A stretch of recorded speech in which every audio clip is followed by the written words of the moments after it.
You know, I it guess. wasn't as bad as I remembered it. That's but how I it still feel. wasn't great by any means. It's just hard to follow up the perfection that is King of the Monsters. That is a unique take, I think, for most people. It's okay. It's okay for most people to be wrong. It's okay for me and a select elite to be correct. Star Wars, Transformers, Godzilla, animation, whatever else.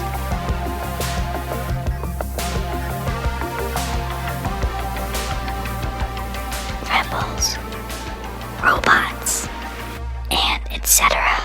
Well, it is Thursday night because we had to move podcasting, but Because someone Cameron and Rachel are hanging out yet again, which still means that it's Starformers Zillimation night. What? I'm sorry, not to pause. Did you move that? The gray ball that's on Yes. the ground? No, I don't think so. That just came rolling out from underneath Oh, the got table. ghosts in the apartment. Ugh, This is going to become a ghost hunting podcast. What was that? Oh, spirits. Audio only. This is not a ghost hunting podcast. This is Rebels Ghost and hosting? Robots and Rar. No. Episode 51. I'm Cameron. I'm Rachel. This is our weekly chat about Star Wars and Transformers, and etc. Godzilla. right now. And animation and whatever else we both like to talk about. Whatever the heck we want. That's also ranged from the Australian 80s band Men at Work, A nickel for every minute work reference we have on this podcast. Kung Fu Panda, various other animation things. An unofficial topic of this podcast. We don't talk about it, but it just gets referenced a bunch of SpongeBob almost every episode. It is. So, get out either your bingo sheet or your drinking game sheet. Get ready. And have poison control on speed dial if you do the drinking game. We, Rachel's cat Athena, which is also our editor, who's sitting very close this She week, is. except for she's facing away from us. She doesn't want to be directly She has referenced. swivel ears. She's fine. That's true. This week, our main topic is Kong versus Godzilla, part of Monmarch Madness. We are drawing to the conclusion here. Next week, we will be talking about the whole reason we've been talking about these movies, which is because Godzilla X Kong, New Empire. the new combination of Godzilla and Monkey. God, Monkey. that will come out next week. There'll be a new release. We're excited to see and talk about that. But also, we are in the middle of Bad Batch Badness. We are covering weekly new episodes of Bad Batch, Star Wars Bad Batch. That is. We've got 2 new episodes to talk about with that. Once a week old, technically. For the first time ever, we will be talking about a comic book on the podcast because Rachel read a thing and wants to talk about it. And A month ago. yeah, we should have talked about it because it's a prequel comic to Godzilla King of Monsters, so we should have talked about it that day. Did you just kind of forget, or did you just never see a good opening that episode? We talked so much with Bailey. Yeah. And then we talked so much about Kung Fu Panda 4. And I was like, we just don't got the time. But I'm excited to talk about it. It is an interesting comic book. I read it all today on my phone. For totally legally. So before we get to today's topics, however, we always talk about recent news, recent thoughts, anything that's happened since the last time we recorded. Rachel, what do you got for us? I think there are 2 things I wanted to, well, not correct, but I did have an update / correction. I think it's very important for our listeners to know I'm actually on season 18 of Law & Order SVU. No. See, this is the anti what I just talked about of things we're both interested in. I am not interested in SVU. You don't care about special victims? Oh, no, I don't care about the special victims unit specifically. I don't want to talk about them. What news do you have, Rachel? The big one, Acolyte. Oh, We got Acolyte the trailer. Acolyte trailer. Yeah, I actually totally forgot that happened since last time we You were recorded. the one that texted I me. forgot. So, Star Wars Acolyte is the next live-action Star Wars show. June 4th.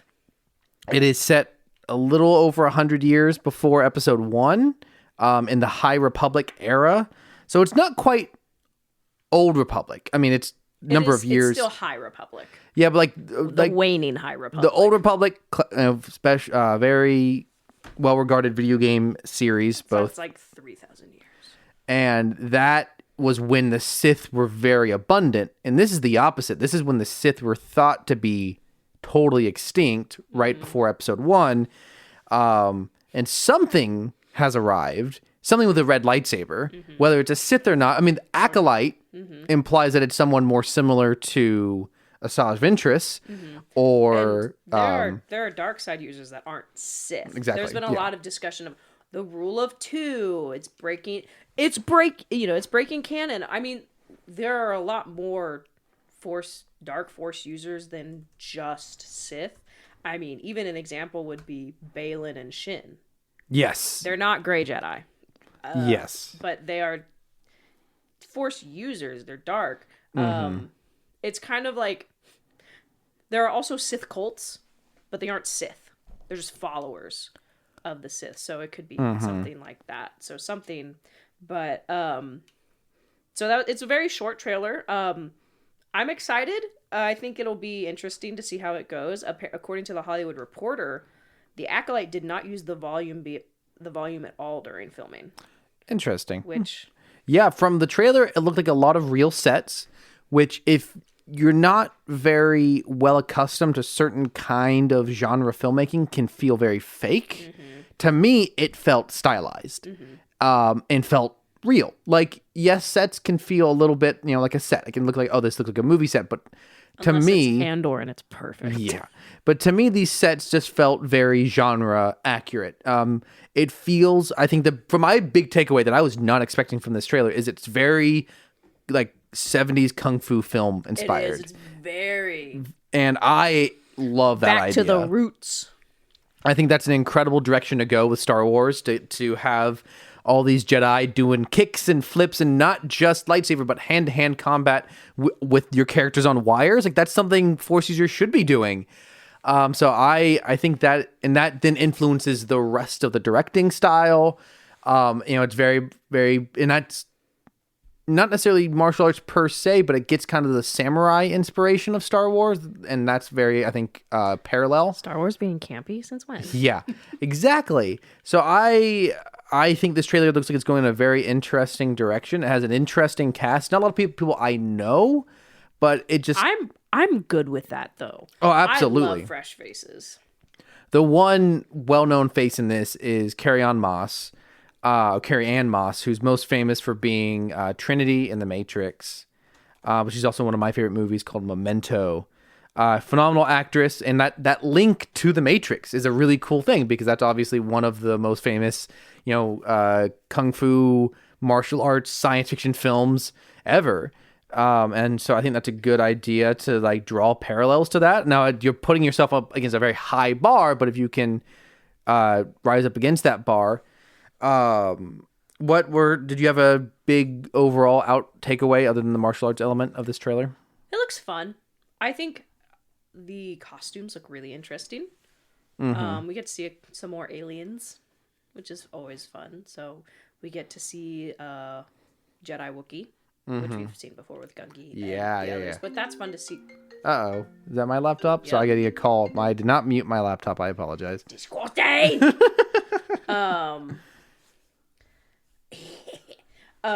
But so I think... Sorry. Oh, good. What are you doing right now? I was trying to find something, but I don't know if I'm gonna find it. So anyways, it's exciting. I think it'll also be interesting to see how the books tie into it. There's been a lot of High Republic books, and I've already seen, which I have not read and I don't own, but we're working on it. Those books are new and they're like $40. And so I've seen some people who pointed out like there are some book characters in it.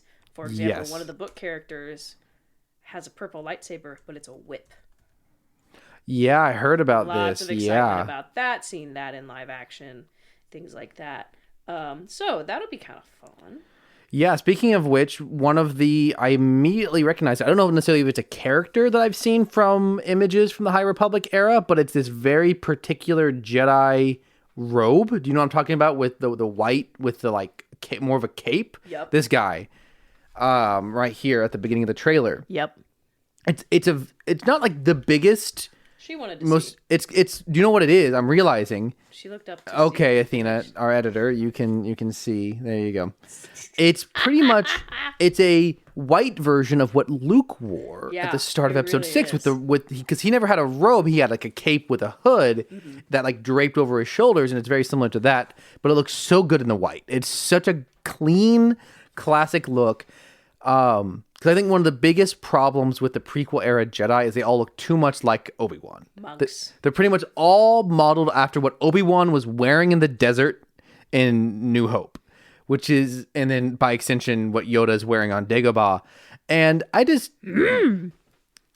think you can do whatever you want, obviously, and there's a logic to having the Jedi all dress alike, but aesthetically, character-wise, you want some variation, and so this keeps that same robe look, but just it makes it feel like a different era. It makes this one particular character have his own unique look. It makes it feel like it really matches the martial arts approach they're going for. So yeah, excited about that. I think one of the biggest.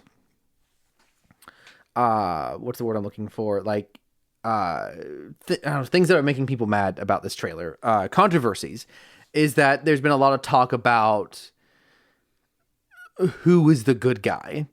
And while I don't think you can accurately portray a Sith character, but that's the thing, people keep assuming red lightsaber must be a Sith. It's not. It's an acolyte. An acolyte is a very conflicted character because they're not full-on Sith. And I think Asajj Ventress is an incredible example of this. And I think you also have, I think of the woman from Visions Volume 2 who had the red and yellow lightsaber. She was also very conflicted. So, and also though, you explore why would someone not want to be a Jedi, which has been a huge element of, especially of like Anakin's story. I like the idea of this prequel to the prequels, furthermore elaborating on what the prequels kind of set up, which is the fact that the Jedi themselves were not all that great. The light side of the Force is pure, but the Jedi are not necessarily pure. I can see why people get that reading from the prequels, but also it also sometimes doesn't feel fully intentional. It feels like sometimes Lucas is criticizing the Jedi, and sometimes he's just not writing them super well. He's really just criticizing George Bush, right? That's kind of. I've heard conflicting things on that. Yeah, he is really, a very political writer. Just criticizing. It's sometimes hard to fully pin down because the original movies are very much clearer allegory. The prequels are a little less clear. Sometimes it kind of just feels like he wrote the Jedi poorly and made them feel stupid on accident. Are we the baddies? Yeah. So all that to say, people really hate the idea of Jedi good, Sith bad being muddled at all. I wish the new trilogy had pushed farther into this. Episode 9 ultimately further reinforces the dichotomy. I mean, I'm all for the classic. I don't criticize the original movies for having such a clear good and bad dichotomy. I think it's hard when there's so much emphasis on balance, balance to the Force, things like that. But people are messy. So the Jedi are messy, especially after thousands of years of it's impossible no competition. For there to be full black and whiteness. Like there's a lot of people are messy. And Anakin, like people flip-flop our favorite characters. Kylo Ren, Anakin, they flip-flop back and forth. Ezra. Exactly, 100%. Maul's another one who kind of goes from being full-on Sith to kind of acolyte-esque. Creepy uncle. Yeah. All this to say, I think the trailer is setting up some very interesting ideas, interesting concepts, interesting style. I was already intrigued by it just because I didn't know very much about it. I knew it was dealing with new characters in a new era. Now, exponentially more excited because I've actually seen something. One thing that's also interesting is that if you don't know, I collect some of the Black Series figures that Hasbro has for Star Wars. And Hasbro put on pre-order 5 of the main characters from this show already, which is they don't typically do. And so they did Jedi Master Soul, who I believe we see in that first scene with the younglings.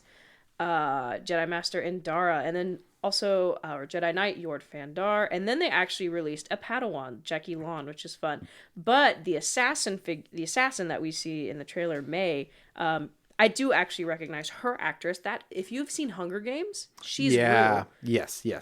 So that's kind of fun. I mean, I don't know how much I've seen her in anything else, but yeah, I'm excited. I'm intrigued. I did not do the pre-order on the Acolyte figures just because I want to see the show first.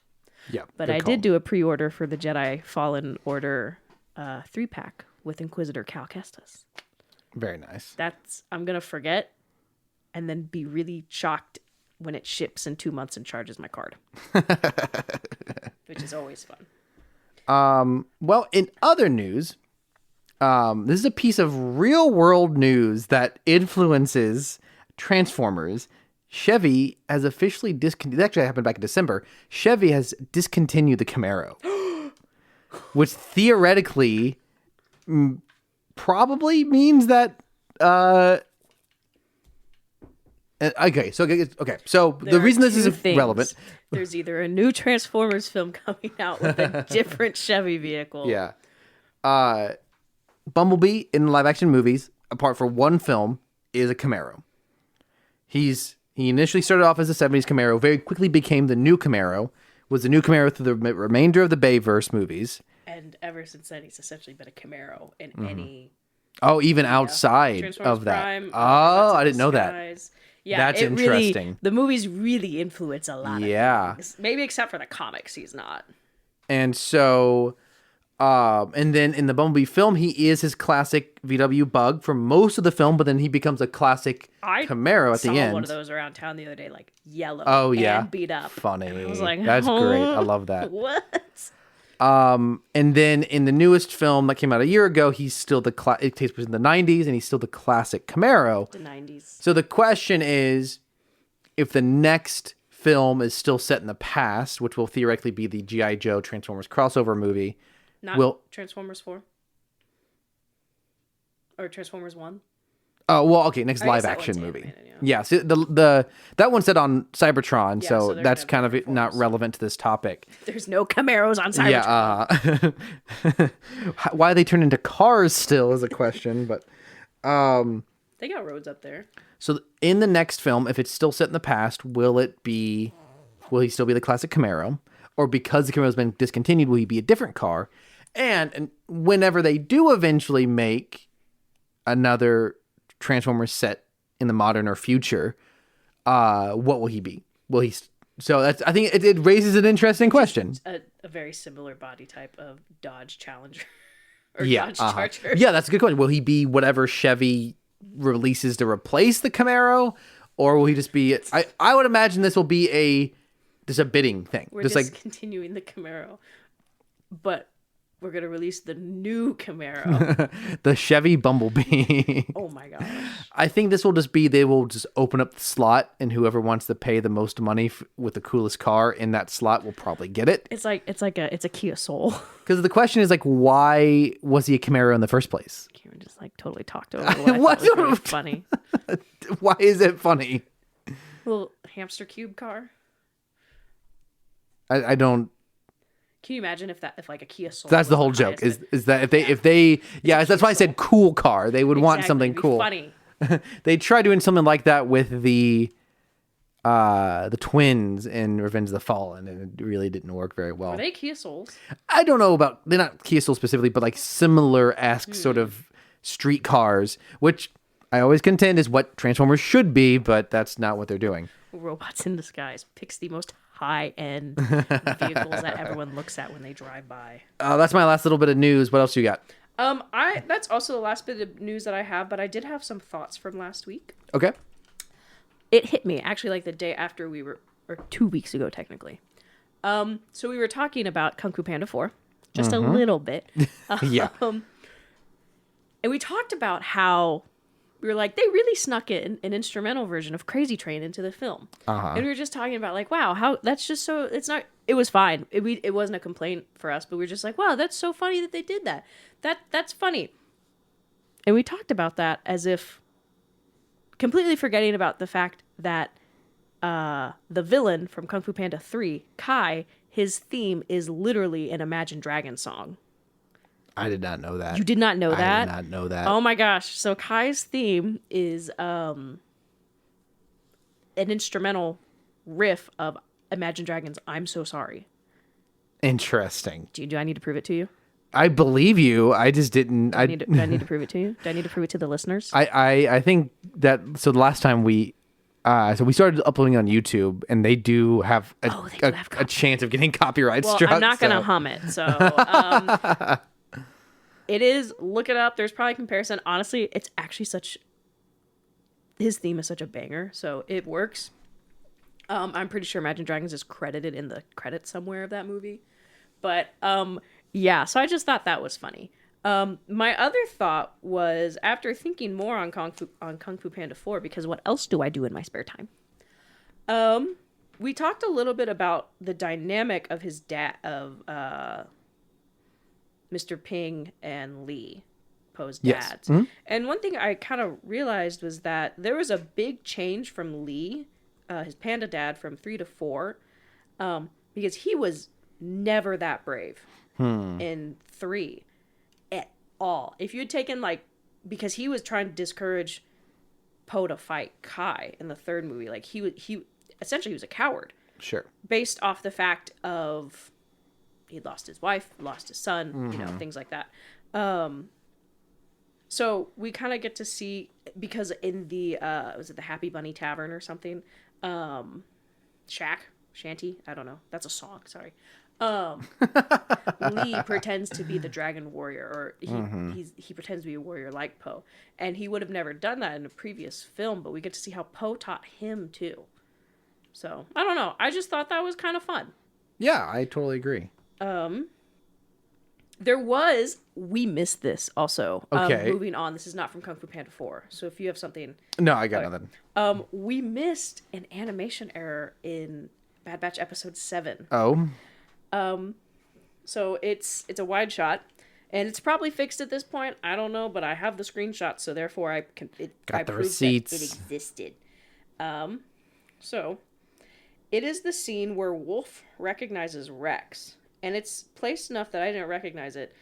Look between Wolf's right arm and his leg. It's just a floating clone helmet. That's great. Clone helmet. I love it. Where the body did not render in. And so I saw this joke about it. And it says, error, CT404 not found. And CT is clone trooper and then number designation. That's good. I wish I could take credit for that. That's good. I love it. Couldn't. Fun. So, yeah, I was surprised I didn't catch it, but it is what it is. So good stuff. And we're going to talk about this soon, but I thought this was funny because Kiner Music posted this last week. No context about Bad Batch. Yeah. Is an image. I don't know what movie this is from. Wait, is that from? It's an Amazon Prime show. It has Brendan Fraser in it. Doom Squad. Well, that's not a Prime show. That's like a HBO. It's a DC comic show. Okay, well I got it wrong. The Doom Patrol. Doom. Oh yeah, is it the Robot Man? Yeah. Oh yeah, yes, that is from Doom Patrol. It's a scene of an alligator jumping at that character, and it's just no context, but hashtag the Bad Batch. So, anyways, that was fun. Good stuff. Are we ready to talk about Bad Batch? That's all I got. So we got 2 episodes, season 3, episode 8 and 9. Episode 8 called The Bad Territory. They pretty much just go gator hunting. They go to Space Florida. I don't remember a single thing that happened this episode. So we watched it a week ago is why.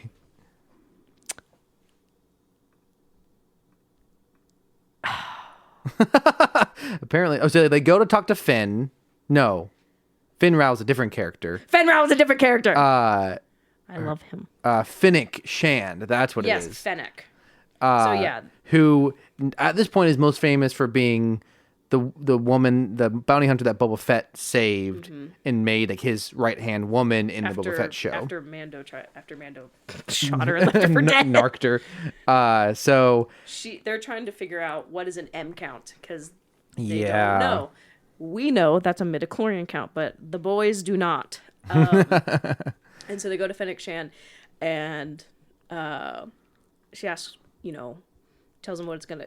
She's like, "What do you have in exchange?" And they say, in terms of money, we have no money. But so they get pulled into a side quest. It was a fun episode, though.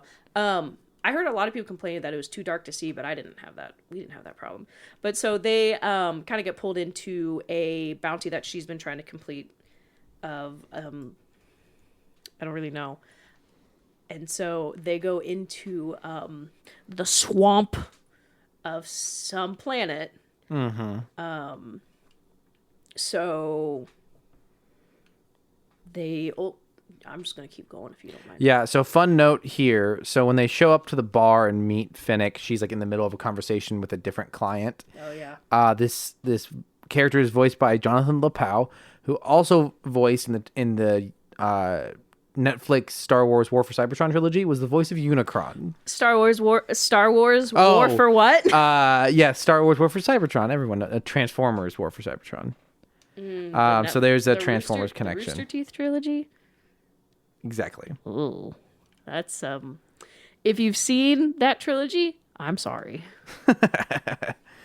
And if you love that, I'm also sorry. So they go out on what is effectively a speedboat or a fan boat. Yeah, but it hovers over the water, but it has fins that go down into the water. It's a bit of a confusing contraption as to why it exactly exists. Can you imagine hitting like a tree log and just getting launched like 40 feet upwards? What happens after that? It's a poisonous planet, so they have to wear their masks. They go up through the main way, which is booby-trapped.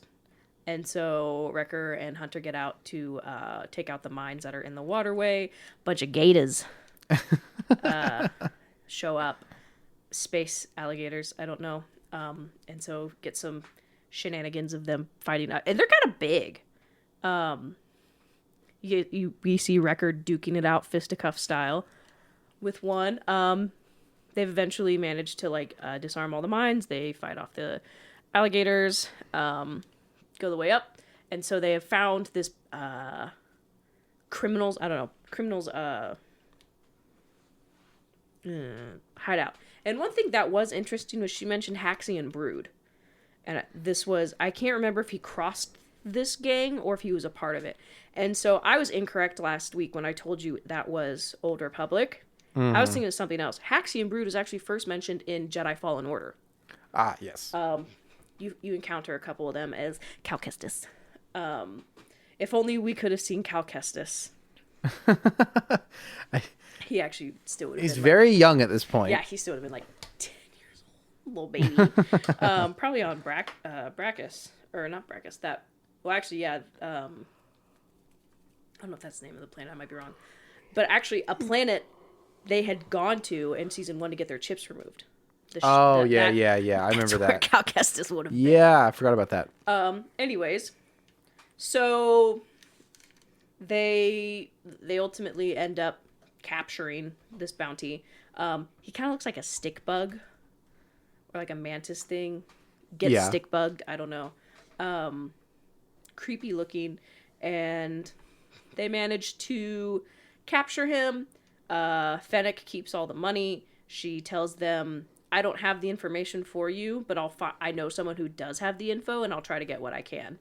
Hunter and Wrecker leave, and then the episode ends with Fennec talking to someone under a voice modulator at the end of the episode, leaving it anonymous to whoever she was talking to. Which we now know as a result of the next episode that we watched today, which is called The Harbinger. Did you have any comments on this episode? To me, it was just another little adventure that didn't really amount to much. Episode 8? Or 9? 8, yeah. I love Fennec Shand. She's a girl boss. Love her. I liked seeing her again. Yeah. I don't really have a whole lot. I'm kind of getting nervous. Not nervous, but we're halfway through the season at this point. And it just feels like it's moving very slowly. And if this is supposed to be the last season... Yeah. I'm a little concerned. Maybe not concerned, but I feel like they have a lot of ground to cover in the next... Technically... Well, after we talk about 9, 6 episodes left. That's a lot of ground to cover, and I'm a little...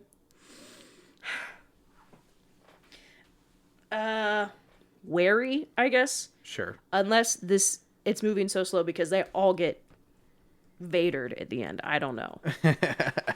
He just shows up and cleans up in the last 5 seconds. He does. Just one lightsaber throw. Throws him off the cliff of Pabu, I guess. I don't know. So the new episode, I think, did both episodes start with an establishing shot of Pabu? In both right. weeks we went, ah! I swear, Pabu looks different every single shot. I feel like some of the shots, it looks a lot taller. You sound like a and then conspiracy some it theorist. just- You got your wall of pictures entwined. I almost went through the episodes to get screenshots to see if I could confirm it, but I didn't do it this time. But it just feels like every single time we see, and maybe it's just like very deceiving from different angles. Yeah. But it looks different each time, and it bugs me. So pretty much they're just hanging out on Pabu Basically. and... Do you know who we haven't seen a lot this episode, despite being on Pabu so much? Or this season? I don't know. Fee. Yes, and I'm okay with that. Omega wanders into a cave and finds a ship and a stranger, and Batcher's the worst dog. pretty much this whole episode just pretty much is proving how unprepared the Bad Batch is and ill-equipped. Yeah. And she pretty much just, well, she being Asajj Ventress, Yes. Ventress. just pretty much walks out of the cave with hair. with Omega just dragging Omega by the wrist, like she's an old woman who caught Omega like in her yard or something. Come get y'all's kid. And pretty much, and no one knows who she is. Sometimes it's kind of hard to know like who is infamous in this series. A haircut and a hairstyle can really change. There are some characters you would expect them to like know on sight, and the fact that they don't know Asajj Ventress on sight is kind of interesting to me. It was the hair. Yeah. And I don't know. This is something that it wasn't really quite explained outside of maybe like a slight throwaway line, and that wasn't even like a line. How is she alive? Spoilers for Dark Disciple if you haven't read it. Dark Disciple is a book that was written out of one of the scrapped season 7 Clone Wars arcs, of which there are many.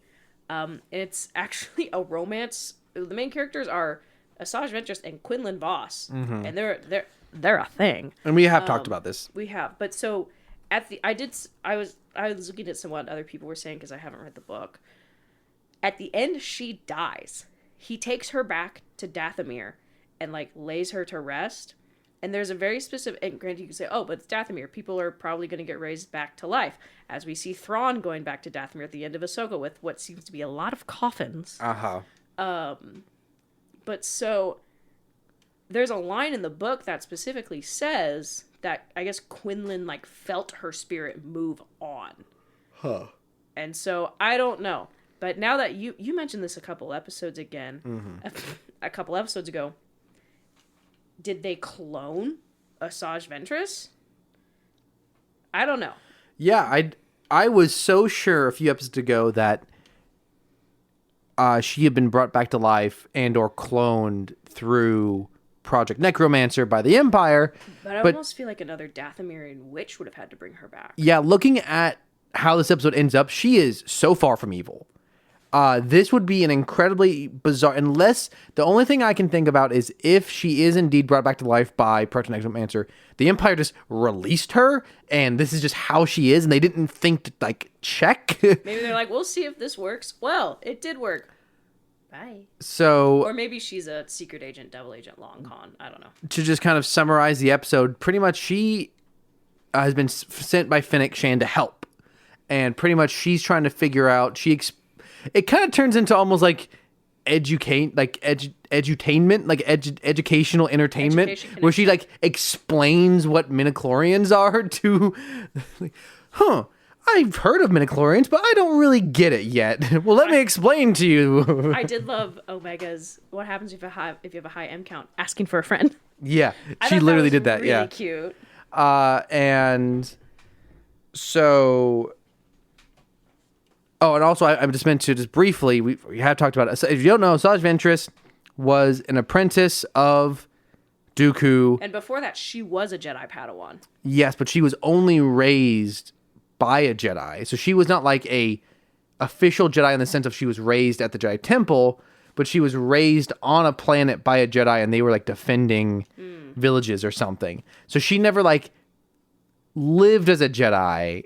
But as a result, she left. Her Jedi Master was killed. She embraced the dark side, got trained by Dooku, and was his acolyte. Very similar to like a Grievous, like another character who can use lightsabers.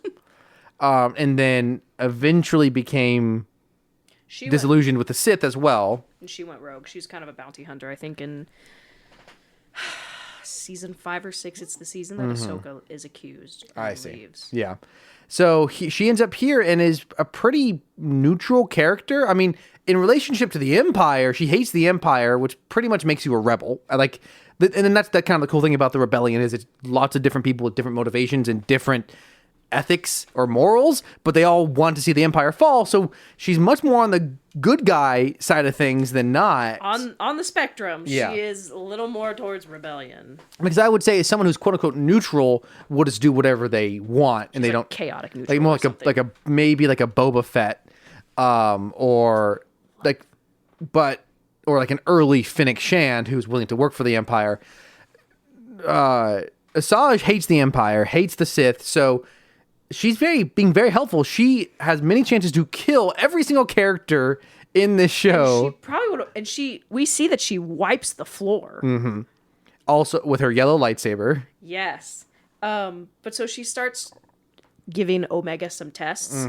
Tries to do a balancing thing, and Omega's like, it's too slippery. And so Ventress kind of gets tired of her and sends her, hey, go pick a flower from the very top of the mountain. Go climb up those 40,000 steps.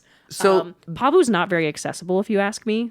So I don't That's a lot of steps. So the first test is a very Jedi test. You stand with one leg, you balance a ball on your head, balance, both physical balance and spiritual balance, tuning out the sound, though you mentioned that there's no ocean sounds, even though they are in a cave. Notice, and they're in an ocean cave, too. Yeah. So sound mixers aren't really doing their job. They're pretty absent in this episode. She's sent to get a flower is the second test, and during this time, Asajj confronts the Bad Batch because she can sense that they figured out who she is. And Crosshair comes up. He's like, Crosshair's like, I checked text files, and he pulls up this data pad with a super old photo of Asajj Ventress, which is just really, this was bald Ventress, and so they realize she's a separatist. And I think Hunter, someone says she's a war criminal, and it's like that got a good laugh out of you. It did. They're talking about she's all these bad things, or maybe that was after they fight. But so they're I don't know why, but like they were like ready to kill her. Yeah, but my point I wanted to get to real quick is that I was asking about the test. Sending Omega off to get a flower, it felt to me more like she was trying to get rid of Omega so she could talk to the Bad Batch, the grown-ups. How is her sending her to get a flower? How, in what way is that a test of her? She didn't want to beat up Omega's older brothers in front of her. So it just Asajj never said that it was not a test. Maybe she was just annoyed with Omega and was like, I need to Yeah, be around adults I can for the totally next 10 believe that it minutes. was not a test. It was just a way to get rid of her. But I was like, if it is actually a test, I don't see how it is. And like, Hey, kid, you want to sprint to the top of the mountain? It's a test. Wink. like unless there's many ways it could have been like Asajj gives her false information, but she finds it anyways. Like she's still able to sense where the flower was, or if it was in a dangerous place, but it was just at the top of the mountain, and she just like rode Batcher up there. Like, it wasn't like a speed test. Like I don't know. Anyways, the next test is to go out and connect with the wildlife in the ocean, and you had a great Well, observation. Oh, I was going to say, when Omega comes back, Crosshair and Hunter are on the ground, and she and Ventress is like force choking Wrecker. And it's just comes back with pizza and everything's on fire. Which is what I said. Yes, that is what you said. And so they'd been beefing it out for 10 minutes fighting. And she had a lot of chances to kill him. She did, and she didn't. And she did not. She was more just like disarming them. She, threw their guns out.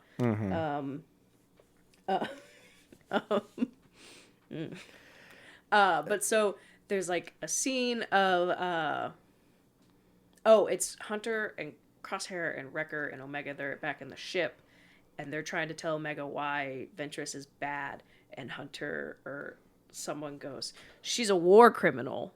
And I can't remember if it was Hunter or Crosshair that said it, but it was just really funny because it's like, well, And they talked about all the bad things she did, all the orders she followed. And it's like, wow, what an interesting thing to pick out. So Omega convinces them to give Ventress a chance, and that's when you're going into this like next quote unquote challenge.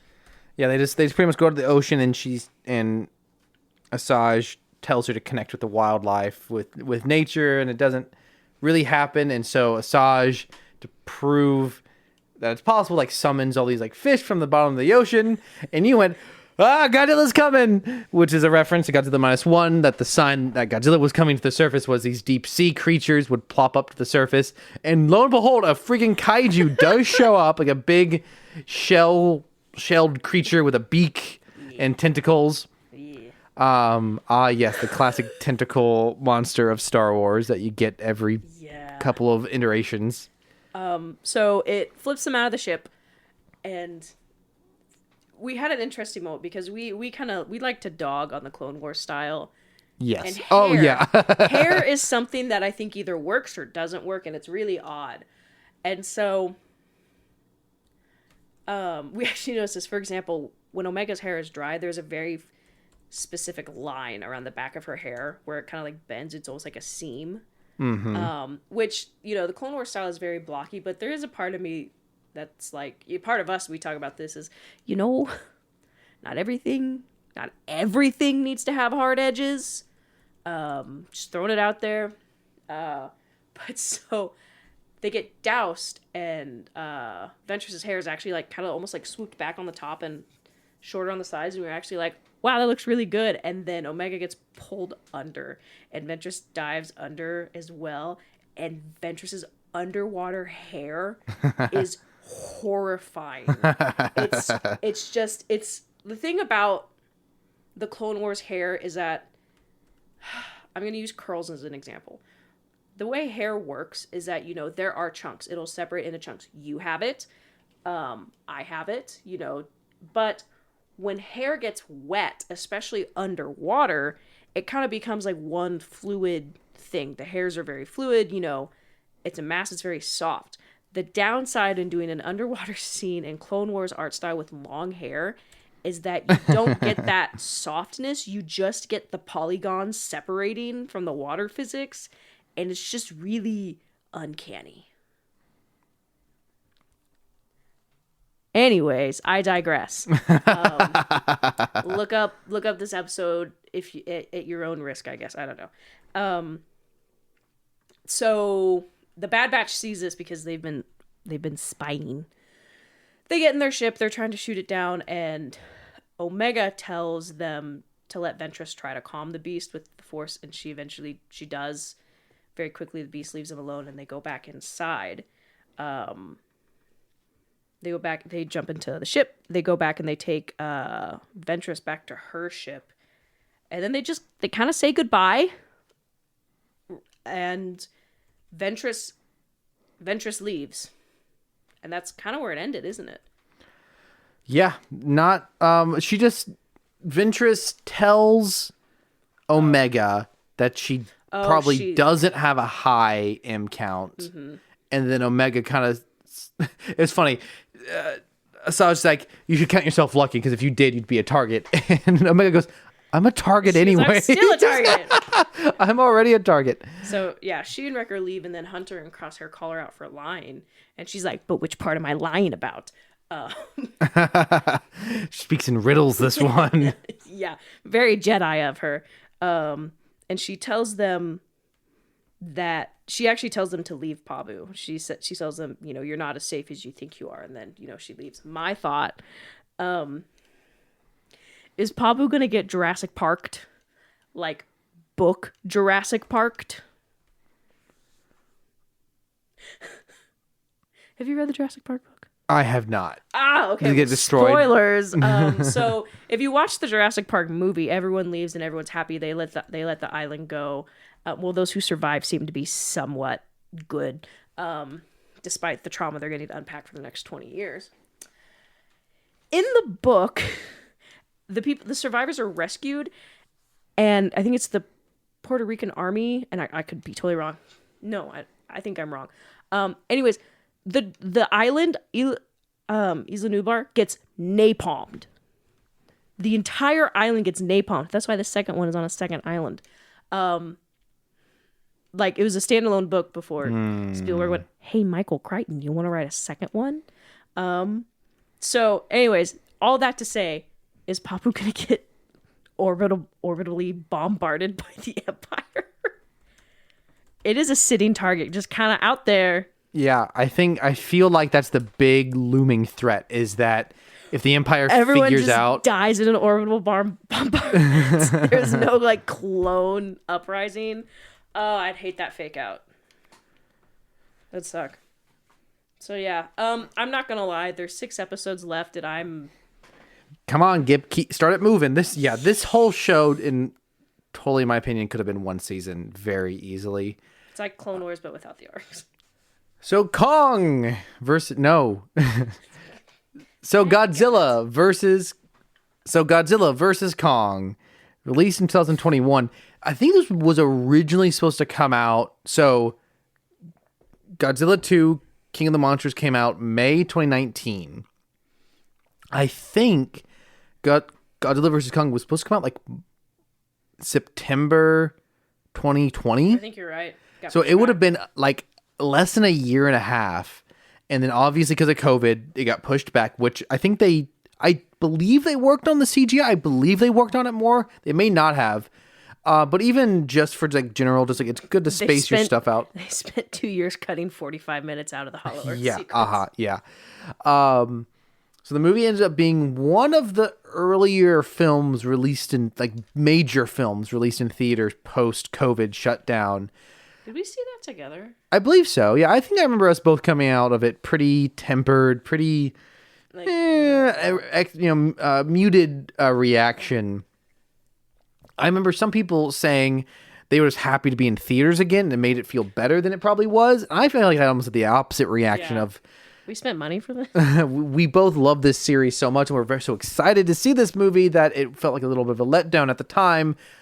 I believe I have not watched it since theater, so it's March 2024 now, so it's been almost 3 years. That's crazy. 3 years since it came out. The sands of time continue to Have you watched it since? Nope. Yeah, so this is our first I've watched rewatch. King of the Monsters every 3 months or so. Very broad overview. Godzilla starts attacking humans seemingly out of nowhere. And so that kind of sets up a mystery in the movies of what's he doing? Why is he doing it? He's the villain. Ooh. There is It's Godzilla. And so Like Luke. Madison, also called Maddie, played by Millie Bobby Brown, knows Godzilla must have a purpose. There must be something happening. So she and her friend, his name is Josh. He is played by Julian Dennison, who was recently in an episode of Bad Batch as the voice of a young clone trooper. And he's most notable for being in Deadpool 2 and Hunt for the Wilder People. They're friends. They go and they hunt down a Titan podcaster named Bernie, played by Brian Tyree Henry, who will be the voice of, I believe, Megatron in Transformers 1 later this year, which is dope. He's a fun actor. He's got very I think his character is not very well written, but he is a fun performance in this movie. It's always fun. It's so funny that podcasters become like an archetype in modern movies. There was also a funny moment where we sat down because you're watching it with your wife. And you pressed play and immediately got up and left the room. You went to get something from the kitchen, but it was just very funny. Because you're like, can we press play? And you went, yes, and left.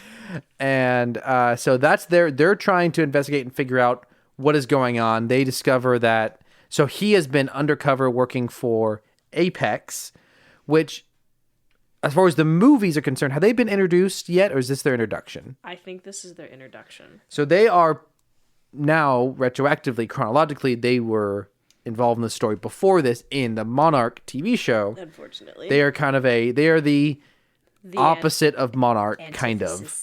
They're just like another organization. But they're greedy. But they're a major corporation. They're greedy. Yeah, they're not a government organization as much as they are a like corporation. Apple or something, I don't know. And so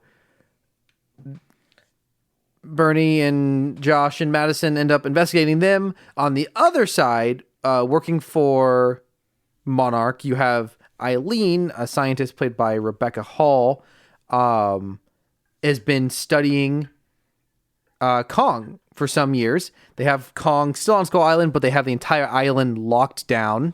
He's like in an enclosure. If you've seen Hunger Games Catching Fire, it's very similar.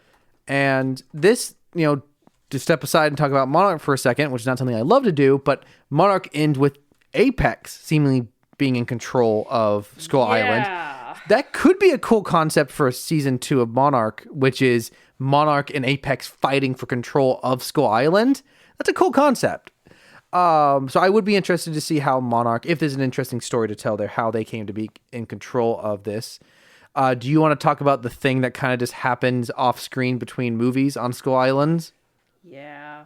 So I really think the iwi were some of the most interesting part of Skull Island. Yes, 100%. You have this group of people who have been living there. They weren't, so granted, they weren't native. They came from the Hollow Earth, which has been established in some comics, and then I believe the Godzilla and Kong novelization. But so they have a bond with the Kongs. Every time I say Kong, I think of like those peanut butter dog toys. I have no idea what you're talking about. There's a brand of dog toy called Kong, and you fill it with peanut butter. It's supposed to distract your dog because they like lick it from the outside. Anyways, so by 2024, which is when this movie takes place, it's assumed that almost every single one of the iwi have been wiped out. And so what that happened between, and I believe it's in a comic, and I'm frustrated by this, by Camazotz, which is basically like a giant bat thing. What it did was it, like Camazotz, was awoken by Ghidorah, and it emerged from an unknown location, and it actually attacked San Diego. And so Camazotz did not arrive in time for the battle with Ghidorah and Godzilla, and then at some point retreated back to the Hollow Earth, but then he resurfaces in 2021. And so at least I was under the impression that they were killed. I think it says in the movie that they were like killed by the storm. Yes. But which is true. So there was a superstorm that was left by Ghidorah in the Pacific Island that just moves towards Skull Island And the storm is there on the island, which is I think we see the residuals of that because Yep. Kong's in that cage, and Camazotz emerges and he just like destroys. Like just like it's just yeah. He sorry. Basically, he made with his powers, just changed the entire ecosystem of Skull Island, which kind of like caused it to be destroyed. So there's a whole lot going on. I had some issues with the fact that they just killed all the indigenous people Yeah. off between films, except for one. Yes. Gia, who's played by Kaylee Hoddle. Yes. And so previously mentioned, Eileen is the scientist working there. She's effectively adopted. Jaya, is that what her name is? I thought it was Gia. Gia.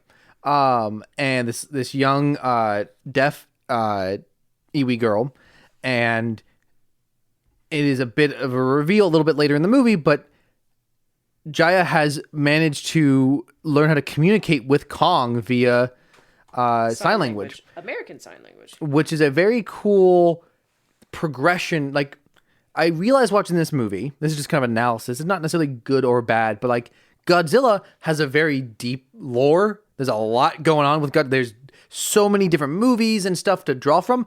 Kong has a very simple history. Like, most of versions of Kong are retelling the same story. So he has a very simple background, not much lore, not much to go on. It's really the biggest thing about Kong is him fighting like flying planes and helicopters, and him always being obsessed with a human woman. And so this is a really interesting development of that idea, is him actually having a connection and communicating with a singular human female. I think this is a cool way to continue that idea, especially with it being a local of his island. Yes. I love this. This is like the one truly solid, amazing element of this movie is Gia as a character, and she, by extension, humanizes Kong. She's definitely the coolest human in the whole film. And I'm really, really glad that they're bringing her back for the Yes. new film, because Yes. that is a brilliant decision. Though, let's introduce some of the other problems of this movie, also known as humans. Our main villain, I don't have his name right in front of me, Walter Simmons, played by French actor Damien Bashir. French. Yeah, that's a huge Worst. issue there. Doesn't he have a Spanish accent in this? Maybe he is Spanish. Oh, he is Mexican. I get him mixed up with a different actor who's French. So I was thinking of the wrong actor. No, you're right. He is a Mexican actor. Now, what the character, I don't know the character's nationality. But yeah, he is a Mexican actor. And I know him from The Hateful Eight, which he's really good in. I'm trying to see. He's in Chaos Walking. Do you know what Chaos Walking is? No. Never mind. Don't need to get into can't it. just say that. We could talk about it off tell me mic. what It's it not is. really relevant to this podcast. No. If we were a bad movie podcast, we'd probably cover that. What are you talking about? What is this episode then? We cover a variety of movies. We don't specifically choose bad movies. So, anyways, Walter Simmons is the owner of Apex, and he sees it as his mission to wipe out the Titans. And he has recruited Ren Sarazawa, son. His name is said twice in the whole movie, and I don't think they ever firmly establish who he is. Exactly. Last name, it's very clear that he is, no, I'm totally blanking on his first name. Dr. Sarazawa, what is his first name? Doesn't matter. Dr. Sarazawa, played by Ken Watanabe from the previous films, the best character in this series. Ren is clearly Dr. Sarazawa's son, and is clearly wants to kill these monsters because he blames them for his father's death. This character, ton of potential, totally wasted. We'll talk about that later. So they recruit the most unnecessary character in this movie, a character named Nathan, played by Alexander Skarsgård, who, funny enough, has been in various stuff. To me, the thing I remember him from, I've never actually seen him in anything, but the thing I remember him from as far as like trailers and stuff is he played live action Tarzan a few years ago, which is a different character who deals with big monkeys. Monkey. So he's some sort of scientist or something. I anytime this movie goes into exposition mode, I totally blank out. He was a scientist sort of guy who was studying Titans or something. Hollow Earth. Oh, he was studying Hollow Earth, and they send him to recruit Eileen to do what exactly? Do you remember? Because I do not. Is there kaiju outside? It's a very unique sound. I was gonna make a joke, but I shouldn't say it on recording. They are. So he was a former monarch geologist, as it says here. Yes, and they said, I don't know, is like implied that he got kind of like laughed out because of his theories of the Hollow Earth, which then you also have the conversation on. This is something they established in Kong Skull Island, and they went back and told Monarch about the Hollow Earth theories, or at least from their findings from the depth charges that they did. But they want to go into the Hollow Earth, and yes, because one thing, something Rin Sarazara says is he like asks a Titan could show us the way, which is interesting coming from Apex, because wouldn't they already know this from? Yes. The three kids? Yeah, this from Monarch Legacy of It's kind Monsters? of ironic that Monarch Legacy of Monsters would be the least continuous with the most recent film. But I guess that research must have been really locked down for some reason. I don't know. But why would Monarch let a guy go who was right? They know he's right. Granted, maybe if you go out and you start going, the Earth's hollow, wouldn't you also laugh at that? It's also possible that after Sarazawa died, the government just really took over Monarch. They also left Mark in charge, and I don't really have a lot of faith in him. It should have been Dr. Chen, but that's just me. What it says here on the Wikizilla I love the page internet. is that pretty much they can tell that there's a massive energy source in the Hollow Earth, and they want to harness that in order to build something that can kill Titans. Yes. And so they need Eileen because she's the human who has the most experience with Kong, which is the only Titan they have in captivity. Titan. Yes. And they want to try to use Kong to get in the Hollow Earth, but she's super scared that if the moment they leave Skull Island, Godzilla will try to kill him because he is a theoretical apex or alpha. And Nathan somehow convinces her, because I think she's also interested in Hollow Earth. I don't remember how exactly she gets Some convinced. form of exposition. Yeah. And so they end up taking Kong off the island via boat. And a bigger boat. But guess what? Who shows up? Godzilla. And we get our first action sequence, which is phenomenal, which is Godzilla trying to get Kong, and he's having to hop from helicarrier to helicarrier. What are they called in Marvel? Are they called aircraft carrier? I have not seen a Marvel movie in years. Well, those are the helicarriers. Yeah. Is the flying aircraft. They're aircraft carriers is what they're really called. They're hopping. The real ones. So Kong is totally out of his element. Because he's a sitting duck. Mm-hmm. And Godzilla's pretty much, and Kong Godzilla's been in a pissy mood the whole movie. Yes. He's mad. Kong does hold his own pretty well. They have, I think, originally, if you use classic size, Kong climbs skyscrapers.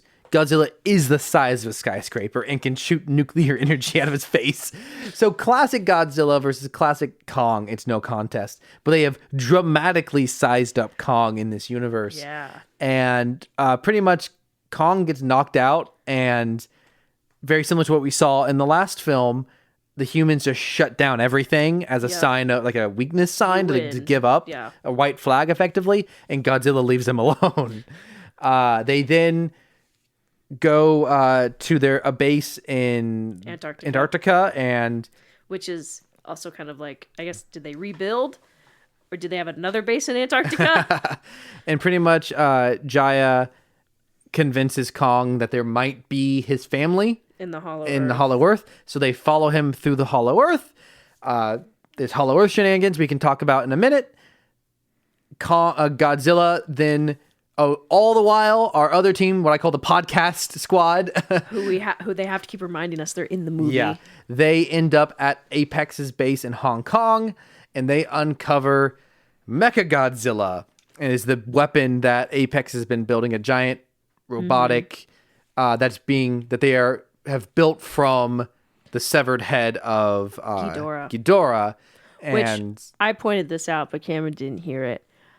When they first show Rin Serizawa, who is piloting Mechagodzilla, when it powers up, you hear Ghidorah's little chitter roar. Yeah. Chitter, which I thought was, I don't know. I've never heard that before, and I was like, oh, Easter egg. And at some point, so Godzilla shows up to Hong Kong knowing that there's something. Whenever they fire it up, something on the wing. Yeah, he can sense. He's mad. Ghidorah, and it's Hong Kong. We looked up the population. It's like 7 million people, I think. And is that right? We'll talk about this at some point. I feel like, so I don't want to fully go into it yet. But a pathway is opened up from the Hollow Earth to Hong Kong. Yes. And that allows our human characters. Because that wouldn't have rendered an entire continent apart. Yeah. Our human characters who have followed Kong into the Hollow Earth, they then come to Hong Kong. Godzilla and Kong fight yet again. And Kong initially wins, but then eventually gets the crap beat out of him. Mm-hmm. Godzilla is going to fight. Godzilla laugh on camera. Yeah, I was going to talk about that later. Yes. Bizarre moment. Yeah. Godzilla then has to take on Mechagodzilla by himself. He's about to lose. Jaya convinces him to help Kong. They team up, and it's even then a very hard battle, and they still need human help. We'll talk about how the humans end up helping, and they end up defeating Mechagodzilla, and they kind of have a steady, unsteady alliance, Godzilla and Kong at this point, and Godzilla does what he always does. He give me the Beast Boys and free my soul back into the ocean. Give me the Beat Boys and free my souls into the ocean.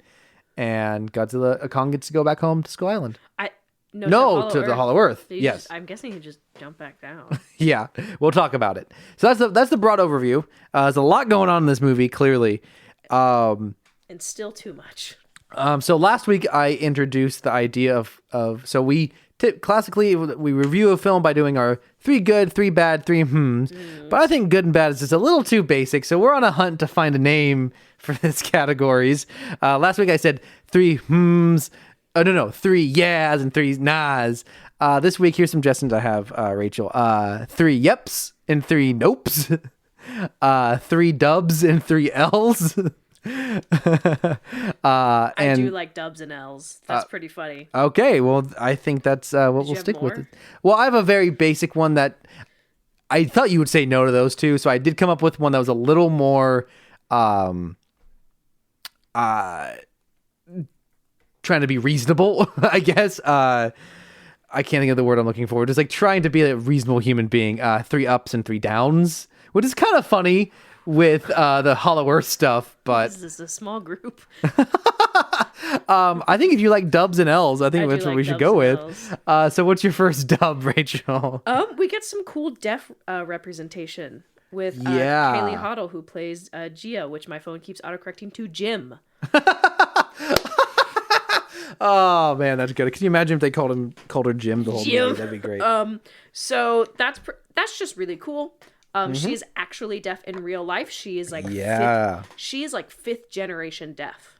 Wild. There are 4 generations above her on her dad's side at least that are all deaf. That's really interesting. So that's really cool. That's just really cool because hire disabled actors to play those parts. Yeah, totally. They could have hired anyone else that knew sign language. And it's neither a character who they've like needlessly forced someone with a disability and like tried to make that part of the story for no good reason, or it's not like a cringy representation. It is a very good thematic reason. I mean, and you could have any character know sign language, but it feels more genuine when it's a deaf character because that's just how this person communicates, and it makes her uniquely equipped to communicate with Kong. Yeah, so Yeah, that's just really cool for the deaf and hard of hearing community nonetheless. I have been learning sign language, so I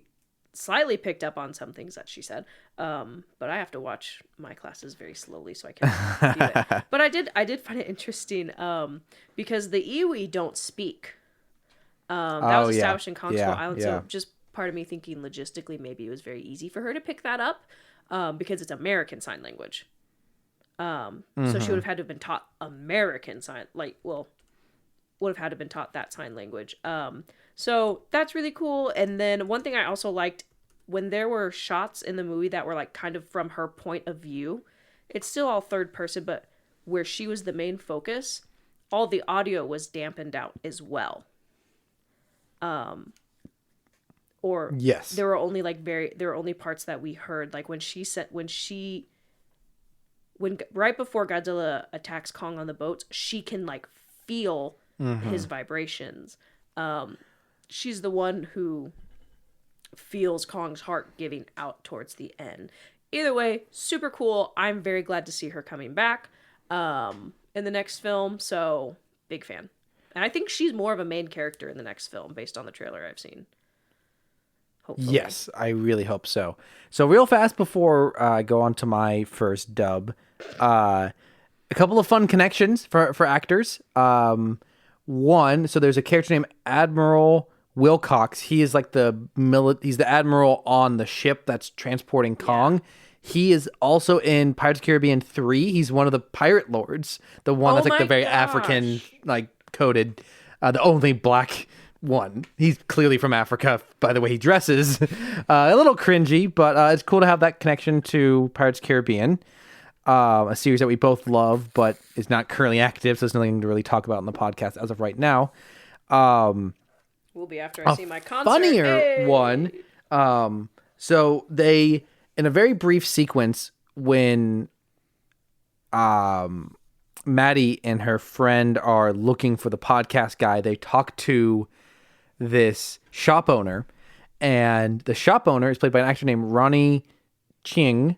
Character's name is Jay Wayne. He was the voice of the fish who lived inside the pelican's mouth in Kung Fu Panda 4. What a connection. So that's very, very funny. So there's two fun connections there. Glad to see that he's been doing better movies in the meanwhile. Yes.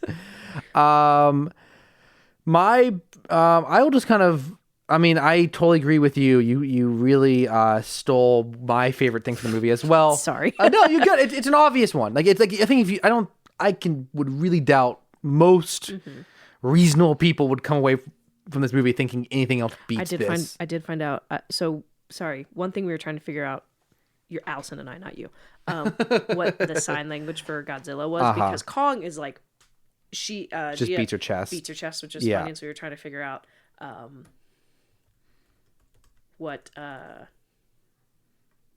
Godzilla is. And first we thought it was like this, where she moves her hand forward, her open palmed forward in front of her 3 times. But that means future. But I did find this. So this is very visual. You guys are gonna love this. Yeah, sign language on a podcast. This is great. Can you imagine if it was just sign language the whole time? It's just like bizarre. So if you you use your dominant hand for most action signs. You like shape your hand into like this like curled, your fingers curled up, but not your fist clench, and you move it up your non-dominant arm. This is lizard. I see. And this is monster. Two claws. Like, yeah, like 2 hands, like if you know, like scare kids, you like put your hands out like a monster. You like move your arms. So like lizard, monster, which is kind of funny. Or since it's a pronoun, you'd probably just spell his name out. Anyways, continue with your first dub.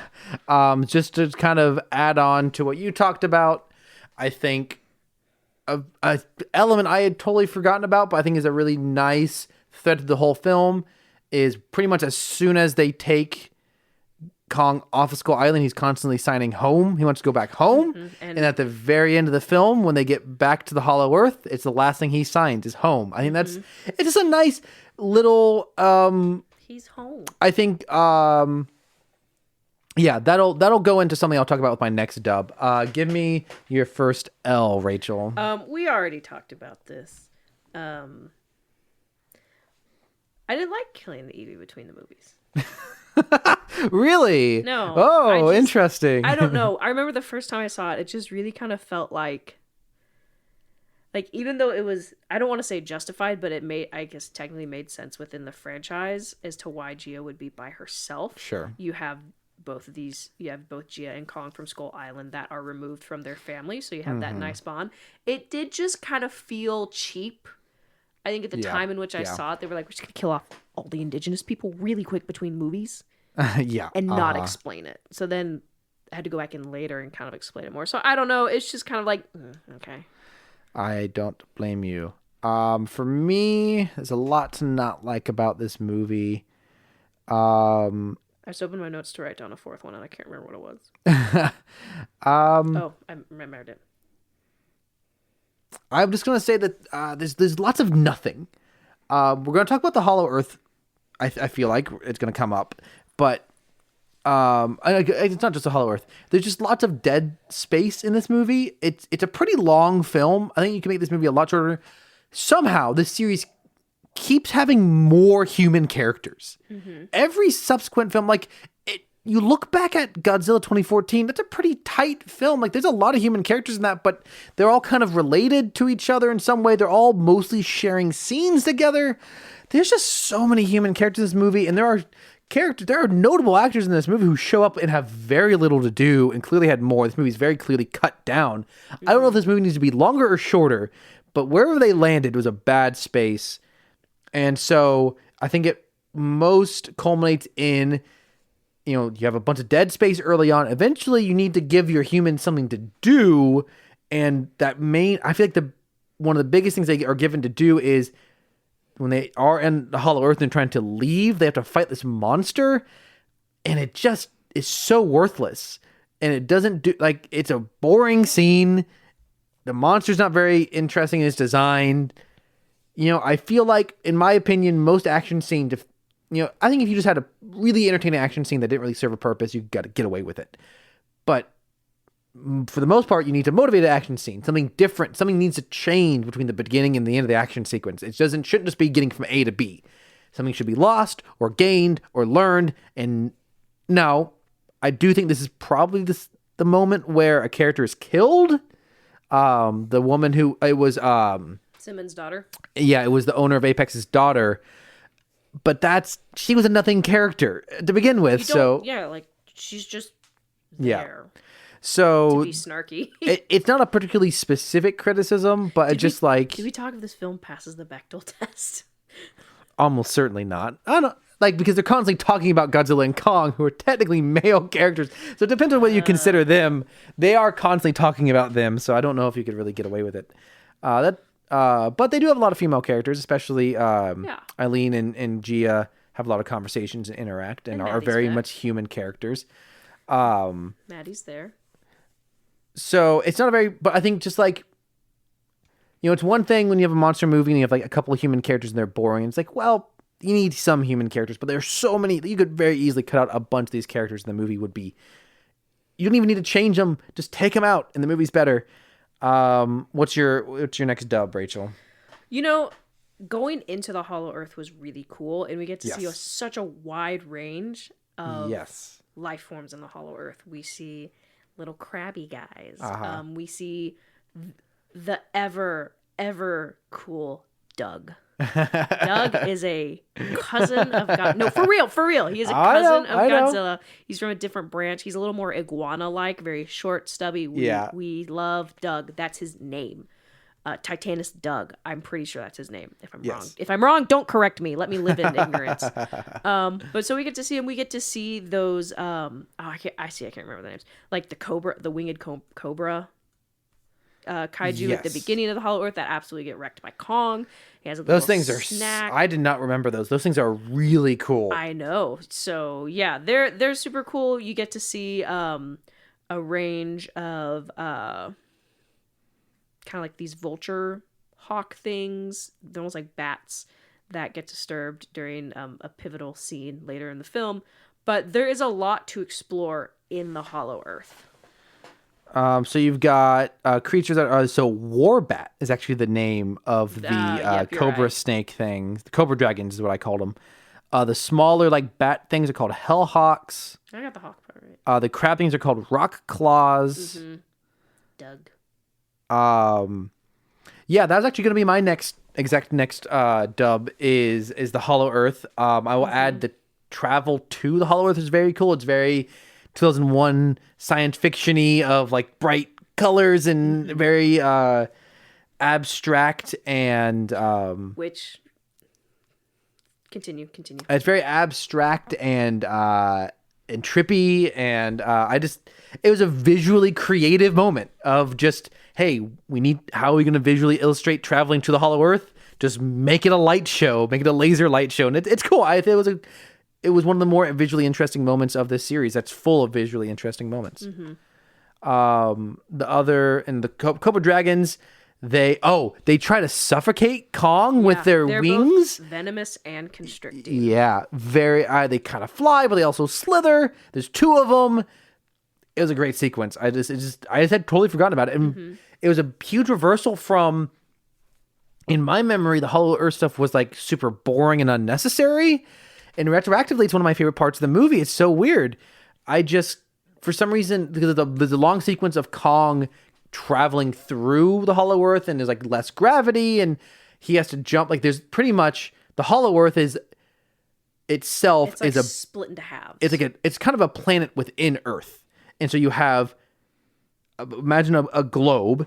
That's within Earth, but then you have like a ceiling, and that has its own gravity, and the new planet has its own gravity. So you have to like transfer from one to the other through a mountain peak. If you've ever seen Inception when they do the building fold things, Sure. It's like that. And I just remember that being really boring. But this time around, I was like, this is actually this is visually interesting, and I can see why they wanted to build this out a little bit so that they could set the next film in the Hollow Earth. And in this sequence, just to explain to people who haven't seen it, this is where we find like a cave / like built environment, like almost like not a castle, but it's got a throne that was clearly where Kong's previously lived. One point a settlement. There's a bunch of skulls all over the ground. There are Kong bones. There are Godzilla bones. Yes. And so is it the Godzilla like scales or like back? What are is it fins? What are on his back? Mm-hmm. Yes. Is this what Apex ends up wanting? Is the materials from that? I'm fairly certain. Yes. Something like in that area. That's where they kind of drill in. And Kong finds one of these Godzilla scales or fins made into an axe. And so he has a weapon now that can hurt Godzilla. That's what keeps humans at the top of the food chain. You got thumbs and sharp objects. And it is at this point, just again to elaborate a little bit on the plot, for some reason Godzilla can like sense that this is happening, and he fires a hole from Hong Kong through the Earth to the Hollow Earth using his atomic breath. How convenient that they're like directly on top of each other. Yeah. I love this series, and I love how nonsensical it can be, but this is a bit of a stretch. How bad? But here's the thing. Imagine making Monarch Legacy of Monsters, and you still don't support what happens in the movie canon. Because what is Legacy, or what is Monarch Legacy of L's, if not bad? And so you still have, because then they're like, oh, well, you can go into the Hollow Earth if you follow a kaiju, but then Skarsgård, the actor, Skarsgård's brother in this franchise died trying to get into the Hollow Earth, because when you enter the Hollow Earth, they describe it as the entire like gravitational force of a planet forced on you. That's why they have to go in their ships. Now, granted, then you can maybe that's why they're like, oh, well, we can't actually go into the Hollow Earth because it'll kill us. So we're in Axis Mundi. Mm-hmm. Okay. It just still feels like wasted potential. It's just, as you can tell, I don't love that show. Yeah, we spent a couple of months complaining about it. And so at this point, Kong Kong and the humans make their way up through the hole. And That was what I was going to say. Is imagine being the Monarch characters or anyone who had like spent. they have to be dead at this point. Maybe after they came back out of Axis Mundi, they're like, oh, we're on Skull Island, so we got to escape. They just took them off to the side and shot them. Well, they got killed by one of the many things that can kill you on Skull Island. Or they got killed in the storm too. I don't know. Imagine just being anyone who had been trying to get to the Hollow Earth their whole life, and Godzilla just shoots a hole from the surface to the Hollow Earth. They're like, you could have done that the whole time. Why didn't you do that in like Utah or something? But we do get a scene of them yelling at each other. Yes, I was planning on just talking about all the very funny things that happen we'll talk about it. What's your next L? Absolute complete wasted potential of Ren Serizawa's character. Yes. Whose name? Absolutely. All right. Y'all love me. I love me some Dr. Serizawa from the first two films. We know this by now, Rachel. Everyone knows this. In case you didn't, I love him. All of China knows that you love Dr. Serizawa. Knows that you love Ken Watanabe. So you have this. So Dr. Serizawa's story. His father, I can't remember. I believe his father was killed, and I believe either Hiroshima or Nagasaki. But he has his watch that has stopped at the time, or he was there when it happened, and so he. Godzilla is a product of nuclear testing, nuclear arms.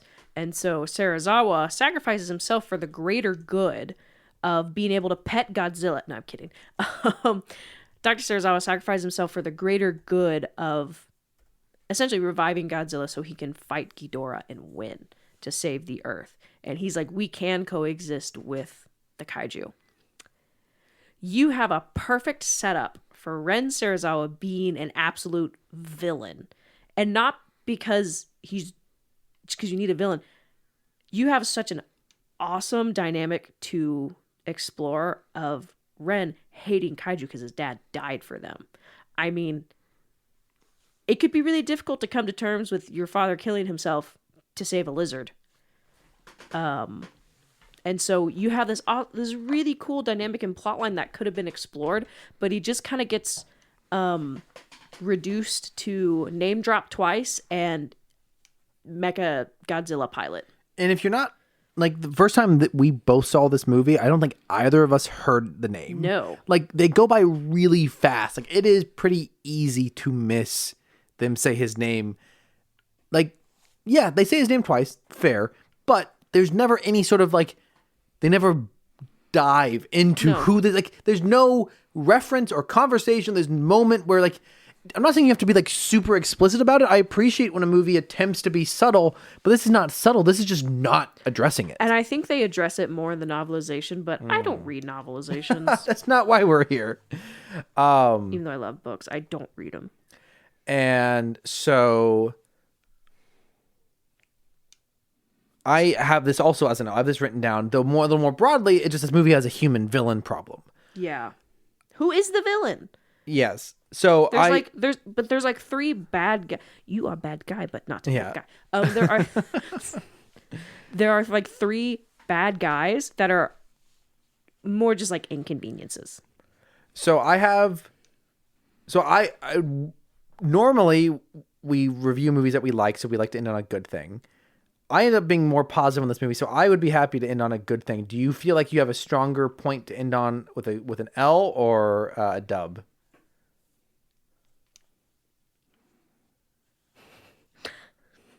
Definitely an L. Okay. So then I will talk about just the villains then.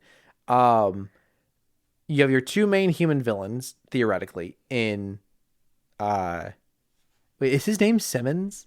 Or is it Simons? It's Simmons. If it's Simmons, it's kind of funny parallel back to Transformers. I know, that was the first thing. I've been waiting for you to make that joke, and then you just been leaving me hanging.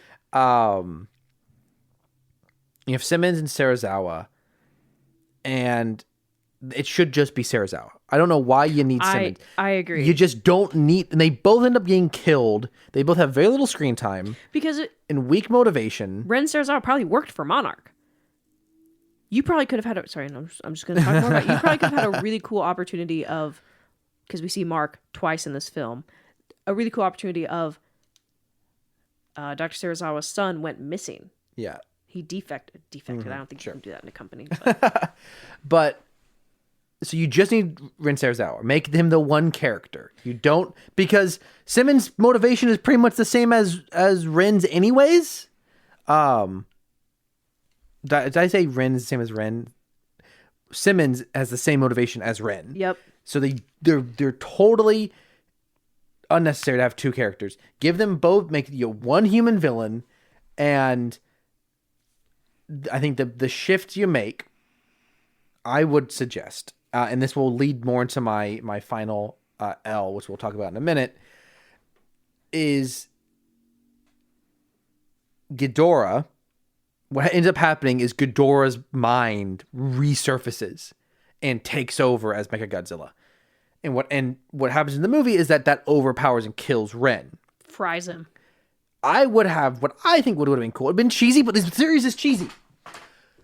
Have Ghidorah's consciousness take over Ren.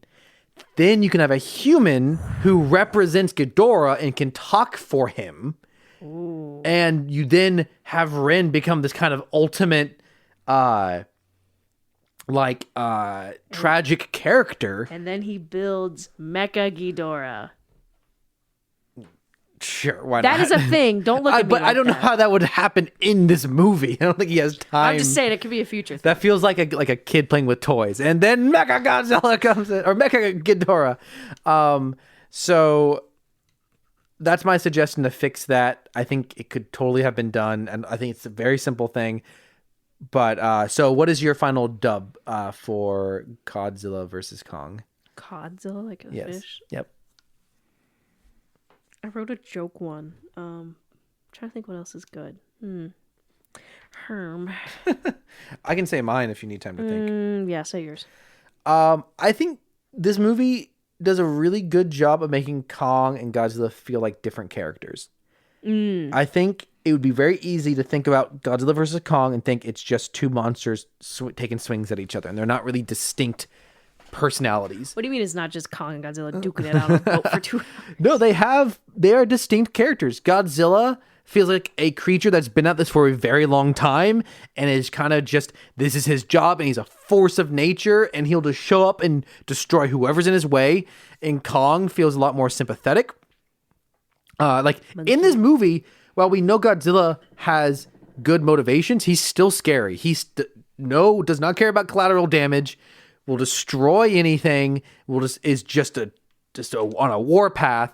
Kong, we've seen, has some semblance of caring about humans, has a connection with at least a couple of them, is more fighting for his own survival most of the movie. He's lost his family. He's the one that we follow the most of the movie. These are two different people, and you kind of hate Godzilla a little bit because I feel like this movie makes you like Kong, and therefore the fact that Godzilla is threatening him. Incorrect. I end up siding with Kong through a lot of this movie. I love both characters, and I love that they team up at the end, and they're great. And I'm super excited for Godzilla X Kong to make it a buddy cop movie. I think that's hilarious. Good cop, bad cop. Looking forward to this developing more. But yeah, I think that this movie does successfully establish their two personalities, and I think ultimately this is what puts the movie over to being a good, is that it has cool action sequences, but it has action sequences not between two giant CGI monsters, but between two characters with actual personality who don't talk, and it's all done visually. Do you have a dub here? Yeah, and it's kind of along the same lines, but overall it is a good stepping point for the next part of the franchise. Sure. There's a whole Hollow Earth to explore. There's a whole aspect of that to see what else is in the Hollow Earth. So that's kind of it. Okay. Final L. Do you want to close? Do you want to go now? Yeah, or do you I can go. it's just, I feel like every time I watch this, I get engrossed with it, and then it just cuts back to Madison and the others. Sure. And I'm like, oh yeah, they're in this film. Yeah. And it just feels like they don't really contribute much except to be there to save the main character, to save Godzilla and Kong at the end. They pour the podcasters whiskey or whatever on the keyboard, which you think if this was like a multi-billion-dollar establishment, they could afford to waterproof their tech. Anyways, which causes like Mechagodzilla to short out in a way. But I don't know. It's just kind of like, I don't know. I thought, I wrote down a note that Maddie definitely takes after her mom in this film, which is not a good thing. I don't know. Granted, she probably has a lot of trauma to process through after the last film, but it just, I don't know. It's like they're there. Yeah. And I don't really care for it.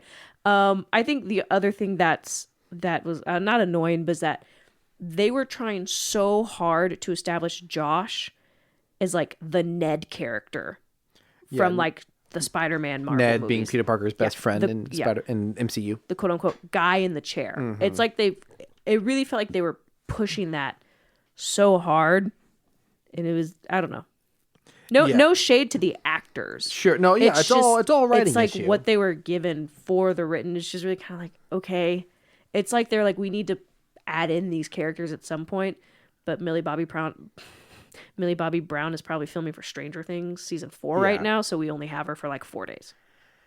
Yeah, I think if you wanted to, I'm suggesting simplify this film, you just cut out those characters. You don't need to bring back Millie Bobby Brown. I know they probably think that she's a draw, but maybe there's a contract thing, but like... She's not in the next one, I don't think.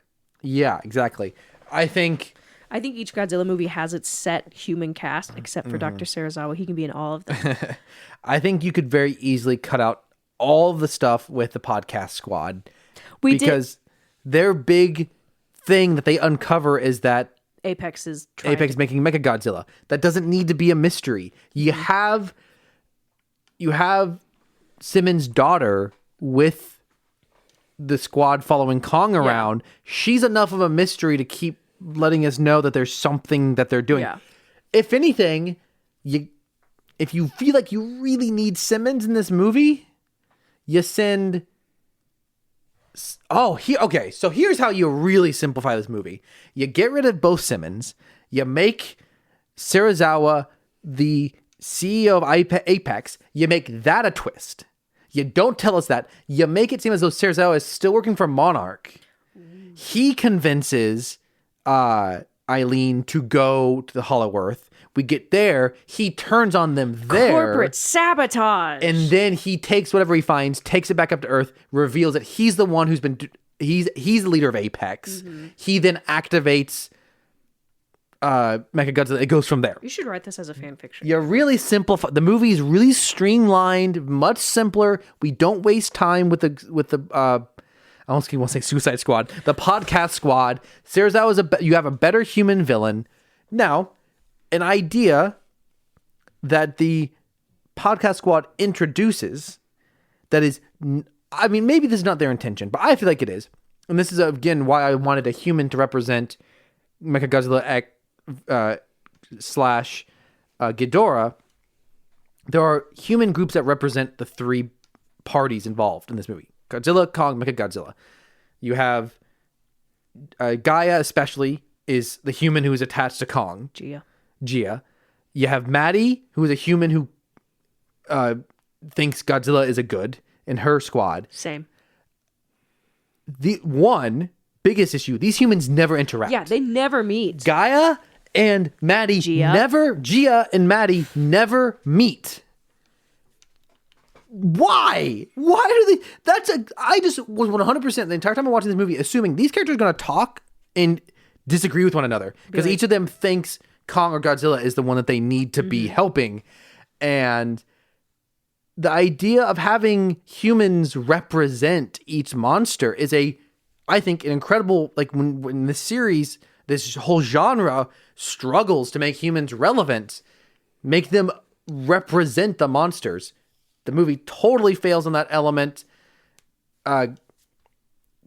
Gaia is a... Gia, thank you. oh gosh. Gia is a really good representation of Kong. But Millie Bobby Brown does not have any actual connection to Godzilla. But even then, she believes in him. Because, if anything, Mark probably would have had a better connection to Godzilla.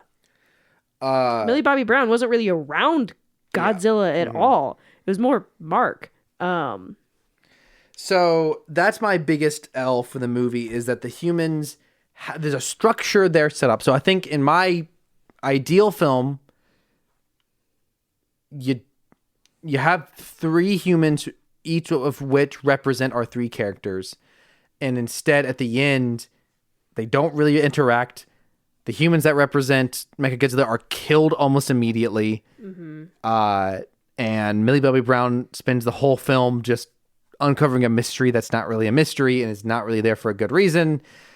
So while I do think the movie, actually, I do end up having a more positive perspective on it now, it does have some very glaring issues. I would love to see how this film was originally intended, though. I don't know what all was cut out. I don't 45 minutes. love the idea of this movie being longer, but if it gives us more Serizawa, Can we get a director's cut? it gives us more purpose for Millie Bobby Brown's character. Maybe the movie feels more fleshed out. I'm definitely here for more Hollow Earth stuff. Maybe we get to see that in the upcoming film. Yes. Maybe they folded some of those ideas in. So my favorite segment are 3, or I have more than 3 hmms. There's a line, we kind of talked about it, where I think it's probably Eileen says, Godzilla will kill Kong as soon as he leaves this island. That quote is just funny to me because I just love the idea of the second Godzilla or Kong steps off the island, Godzilla just snipes him from the other side of the earth with his atomic blast. The character, what is his name? Bernie, the podcaster, describes his podcast as a Titan Truth podcast. We do get a really funny comment from Mark to Maddie when she's talking about it. And Mark is Maddie's dad. Yeah, Mark correct. is Maddie's dad from the last movie. And he says, that podcast is filling your head with garbage. Yes, that is one of my... Every time I talk about the so podcast is on my list. We hear one of... Bernie's podcast, and he says, this might be my last episode, which is a quote I think that we might need to start saying just because it's funny. That podcast is filling your head with garbage. Very funny. Godzilla laughs at one point, which is very... why does he laugh? And you remember? He hurts Kong. Yeah. Does he destroy the axe, or... I think he does something that hurts Kong's arm. Oh, yeah. Or cuts him or something. He goes... Pretty much once Godzilla finishes boring the hole of the earth, Kong and Godzilla are on opposite ends of the hole, and they just scream at each other, which is one of the most either intentionally or unintentionally hilarious moments in the scene. Then you have them on hundreds of miles apart, if not thousands of miles apart, yelling at each other. And then you also have a sequence where they are in each other's face and they yell at each other, which is also very funny. I guess these aren't hmms as much as they are, but in a movie that might be trying to take itself seriously, it makes you go, The podcast squad accidentally gets themselves locked in a pod that, no pun intended, it's a traveling pod. We're locked in this pod right now. Apex has a series of tunnels they use to at very high speeds transport things back and forth, and this thing can reach seemingly up to 700 miles per hour, and the podcast squad is just in it with no harnesses or anything. Theoretically, they should just be mush by the time they get to their destination. The point at which Mechagodzilla is taken over by Ghidorah's consciousness, you have CEO Simmons in the foreground and Mechagodzilla in the background, and his head, he's out of focus, and his head just slowly turns and he just slowly creeps up on him. Yeah, the 250,000 ton thing. Metal on metal. And finally, you mentioned it, the final way in which the humans help the outcome the podcast squad is trying to figure out how to shut down Mechagodzilla. Because they get locked out from too many bad password attempts. And Bernie goes to drink out of a flask, and Josh takes it and dumps it on the computer, and that's how they're able to momentarily weaken Mechagodzilla. Great. It's not even Millie Bobby Brown does it. She's kind of just there. She's trying to call her dad. Yeah. What? I don't know what Mark's gonna do. So that's my last. Do you have any hmms? I do. My one was Godzilla boring through the earth. I'm just saying that would be horrible for everything involved. Also, the end of the movie is like kind of triumphant. You know, Kong survived, Godzilla survived, the big evil is done. I don't. Is this the end of Apex? It sure kind of seems that their like CEO and his daughter are dead. Their PR on Twitter is whoever runs their social media account is going to be getting some crazy overtime. But so it's kind of like triumphant. You know, Kong survived, Godzilla survived. Maddie reunites with her dad. What's his face? Skarsgård lives after he got like how many volts of electricity to the chest.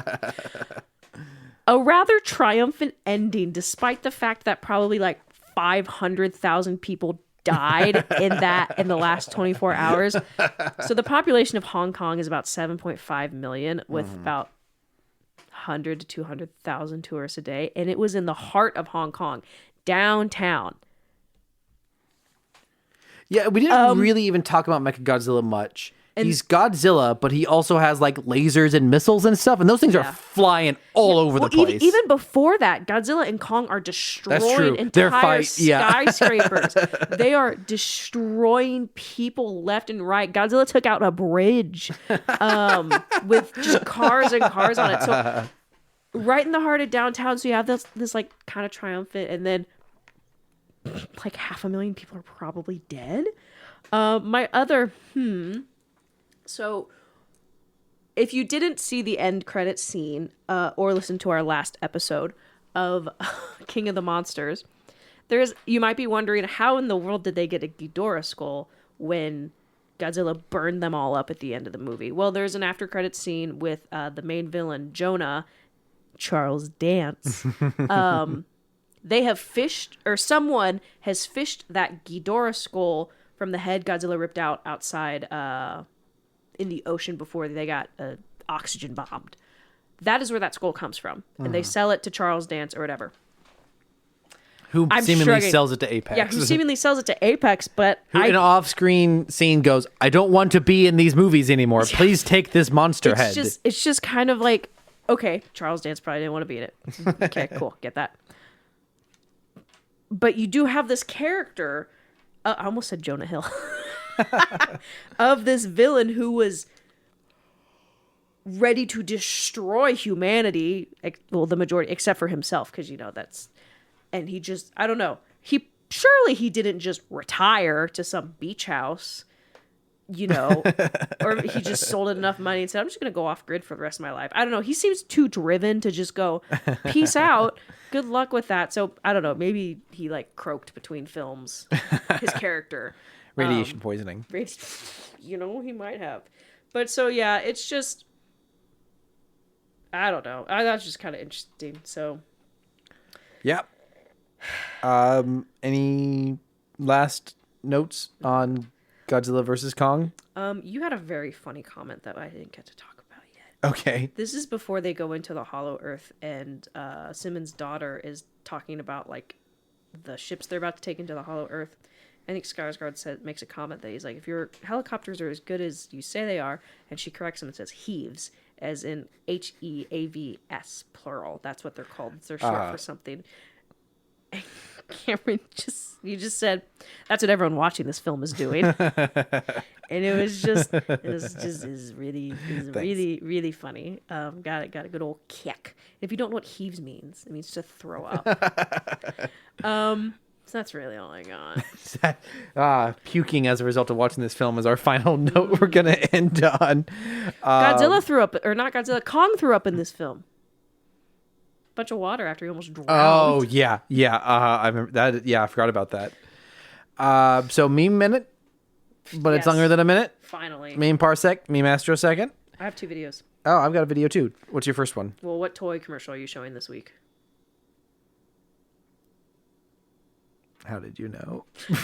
Oh man, it's almost as if there's been a pattern, Cameron. I can't believe you predicted that. That's hilarious. Oh wow. You are right. So this is a very fun. If anyone's seen Madagascar, for context, you have Godzilla face photoshopped over Alex the lion, and Kong's over the zebra. Monty? No. Marty. And so, And they're running towards each other. And there are pyramids photoshopped, which is a reference to the trailer for the new movie.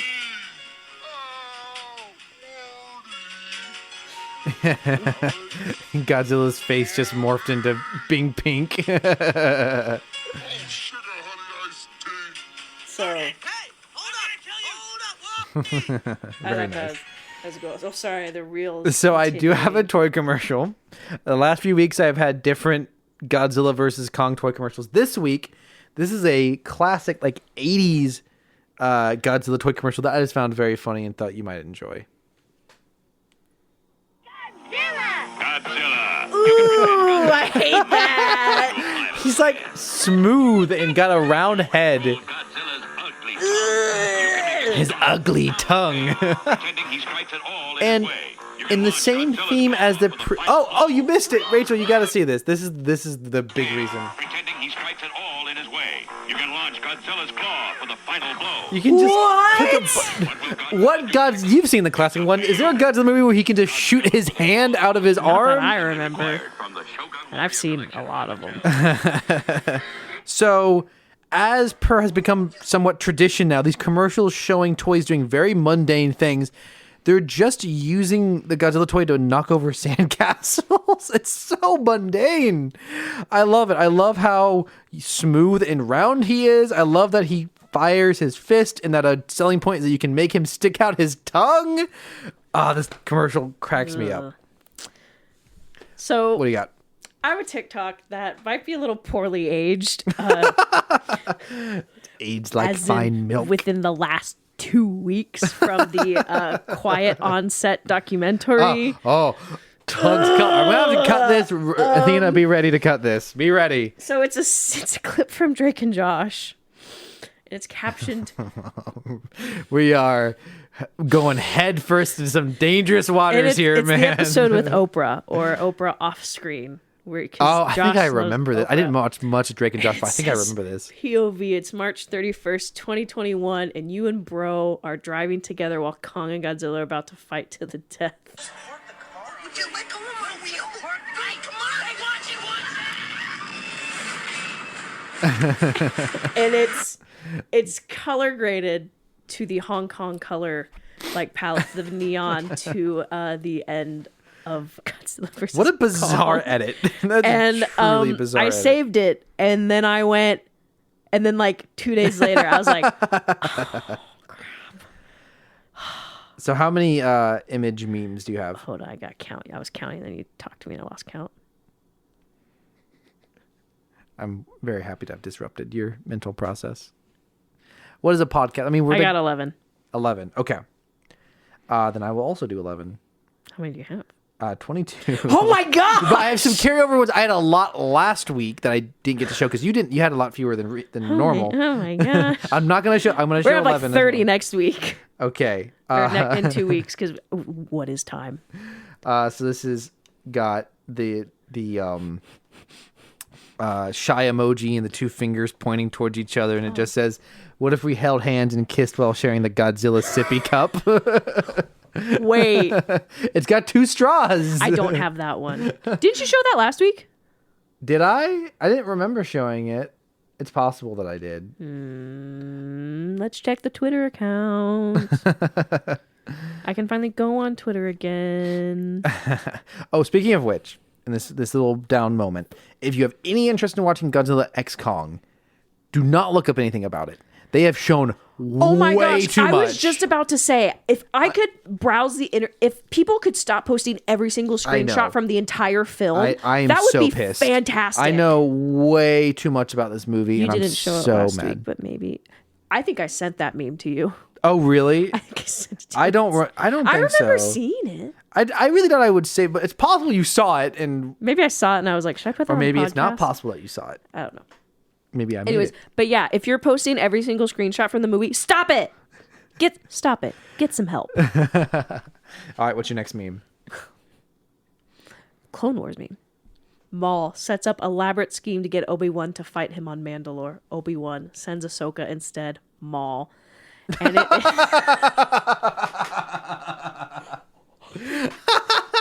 Very good. it is it's a Photoshop picture of Mike Wazowski with two eyes and the Maul paint scheme on his and he's holding That's he's good. holding very deadpan face holding his lights. Historians are gonna have such a hell of a time trying to understand what the heck was going on in this period of history. So this seems to be an image from either a storyboard or a comic for Godzilla versus King Ghidorah, and it's King Ghidorah, two of his heads biting onto Godzilla's feet, and then it's just an image of Godzilla bonking him on the head and says, "Bonk, go to horny jail." Ugh, also poorly aged. Some days you're Godzilla, and some days you're Tokyo. I like that. That's good. That's fun. I have kind of a similar one. Saying my life sucks when things go wrong. Self-deprecating. Depressing. Makes you sad. Saying Godzilla wouldn't want this for me when things go wrong. Motivating. Reminds you about Godzilla. Reminds you that Godzilla cares about you. Aww. Aw, that's so nice. I'm going to start saying that to myself. Godzilla wouldn't want this. So just have a set of images. Goated trilogy ? GOAT. Oppenheimer, Godzilla -1, Pacific Rim. Very good. It's just a picture of Godzilla -1, and it says, "This guy didn't win an Oscar till he was 70 years old, has starred in 38 movies. Never stop following your dreams." You let me see it at least? Nice. Acolyte meme. Oh.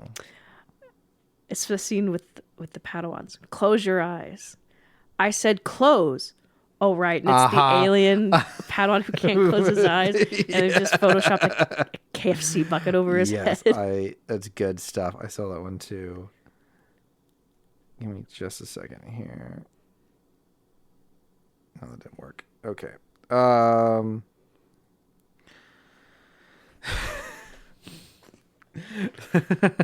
So it's this one gets me, man. It's silly. It's this like Hot Wheel of Godzilla, but he's just kind of this like it's like Oh, I hate that. and then under it is just Ryan Gosling from Drive just sitting in just like dramatically in a car. It's hard to explain, but it gets me. You made that one. Self-explanatory King of the Monsters meme. King. Oh, very good. So it's King of the Hill, but it just has the 4 different monsters from King of the Monsters. That's good. I like that one. The alley shot.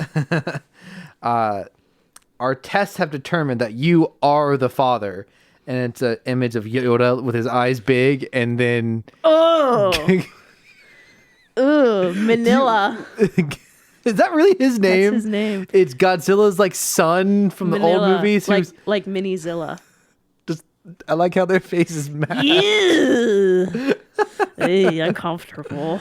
Let me know when you get to your last meme. I have like 5 more. Okay, cool. I'm just ahead of Okay. time. I bring a sort of indiscriminate mass destruction vibe to Tokyo Bay that the JSDF don't really like. Which Godzilla is that, or is that a different monster? It is Godzilla. I don't know if it's from Forever Wars, or like it's one of like the 90s, 80s. I see. Therapist. Gar Binks isn't real. Can't hurt you. Gar Binks. And it's a It's like a garfish with the head of. It's like an AI generated gar with Jar Jar Binks' head. I don't like that. You've heard of Elf on the Shelf. Now get ready for Godzilla on a Manila. vanilla, like vanilla wafer. Yeah. Zilla on the Nilla. Great. It's a bunch of Godzillas photoshopped onto vanilla wafers. That's Photoshop? Are you sure? Yeah. Are you sure? Yeah. They don't make vanilla wafers that big. Remember Po from Kung Fu Panda? Well, they named a country after him.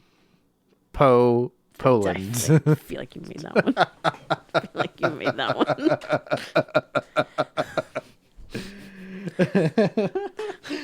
These memes are so stupid. You made that one. My parents at 26. Let's get married. Me at 26. I love Godzilla. Are you 26? I'm 28. I don't.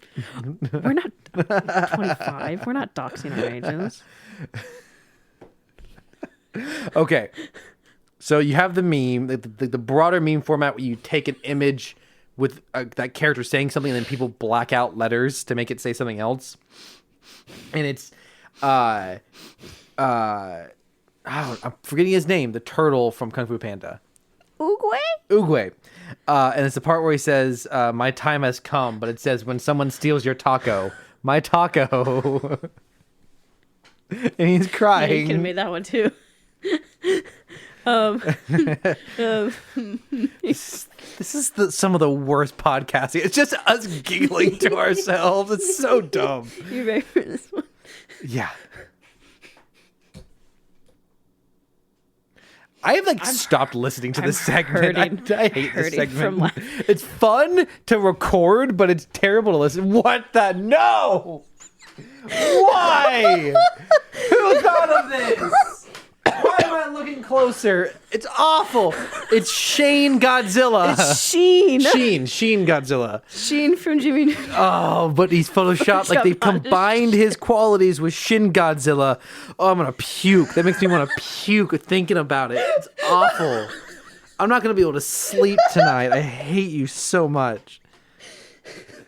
So this is. I got two more. Okay, this is an image of like a Godzilla suit, but it's just empty and laying on the ground. And it looks like he's dead, and it says he ate without YouTube. Me at work. My stomach hurts. Is it really worth it?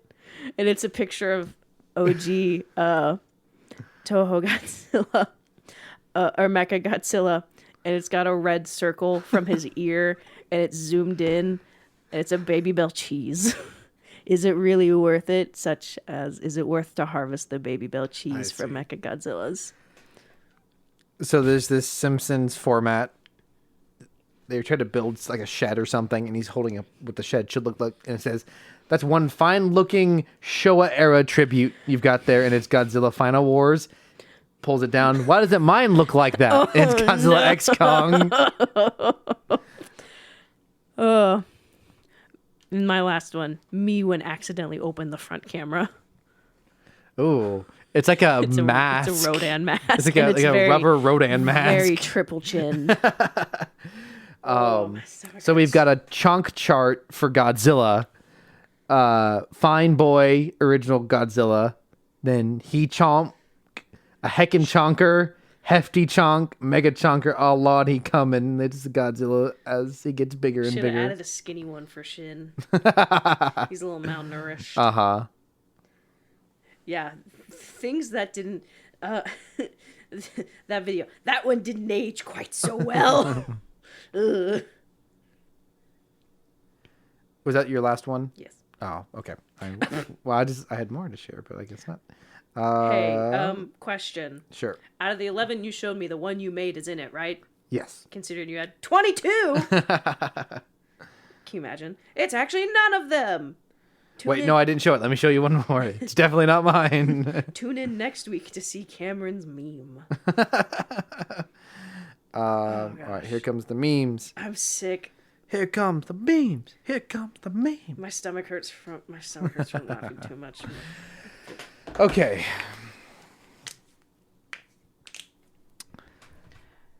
I'm a little torn. Who's making Kung Fu Panda memes right now?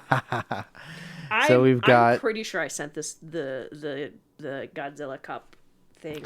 So we got Darth Maul, two-eyed Mike Wazowski. Some days you're Godzilla, some days you're Tokyo. Got Goated Trilogy. Close Your Eyes. I saw the Close Your Eyes one with the KFC bucket. That's a good one. King of the Monsters. That's real good. I like that one a lot. I bring a sort of indiscriminate mass destruction vibe to Tokyo Bay. Got Elf on the Shelf. If you made, I don't remember exactly what it looked like, but I did see, if not this exact one, a very similar to one to my parents at 26 and me at 26. If you made this Sheen Godzilla one, I'm just going to end the podcast. Me would accidentally open the front camera. Man, I'm not sure. There's not one that really jumps out to me. My best guess would be, is it King of the Monsters, King of the Hill? Did you make that one? Yeah. I have not guessed correctly in so long. That really funny, Rachel. I like that one a lot. That was what I thought of last week, and I was like, oh, dang. I just randomly made mine today. I was gonna go for a different thing, and then I just suddenly thought of this one. It was very last second. Meme game. So we are on week 25, and Rachel is at 16 and 9. Not bad. No, you haven't got yours yet. I haven't I already you marked you up automatically a lot.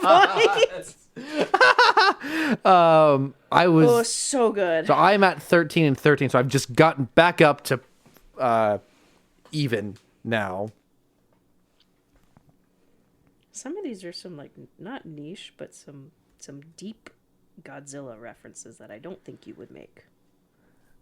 Perhaps. I don't feel like you looked at all the different sizes of Godzilla.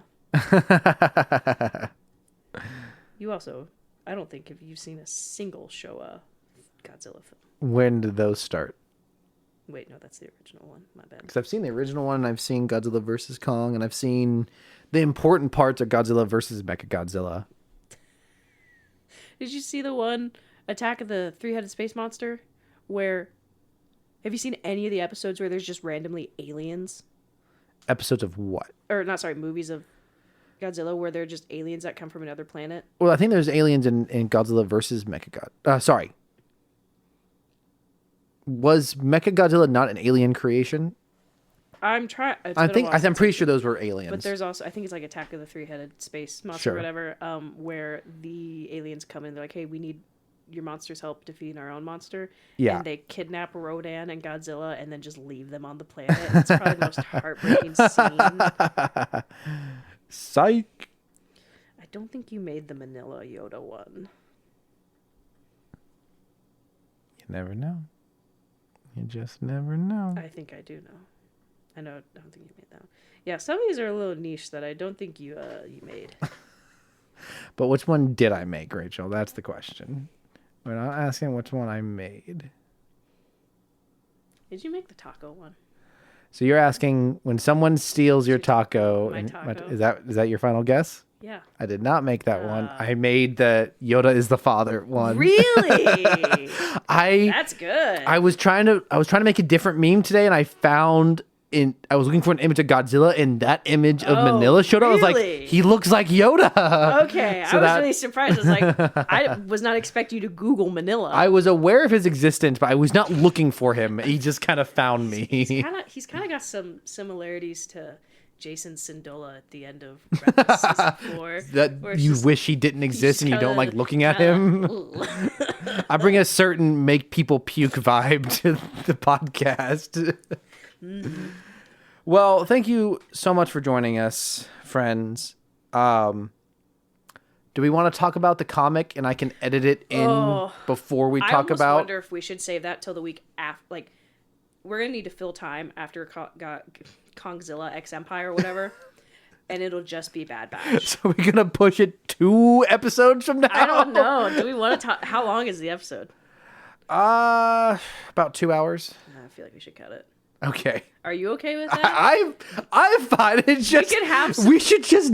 So one of my favorite podcasts, they promised to do a review of the G.I. Joe Snake Eyes movie, and every week they say we'll talk about it next week. I guess that's our Snake Eyes for right now. Though we genuinely want to talk about it, we just keep pushing it. We can watch the next. I'm down for committing to a bit, man. We'll need something to talk about because I don't think because we'll have next week. Well, we don't have any more like double Bad Batch episodes. Like Sure. So we could just like sit and be like, so that comic we talked about 5 episodes ago, you guys want to hear about it now? I guess that's what we're gonna do, and this will give me a chance to actually read it. I mostly skimmed it. I need to reread it. We could just do like comics. Maybe it convinced Movie me. comics. It convinced me that comics is not a great.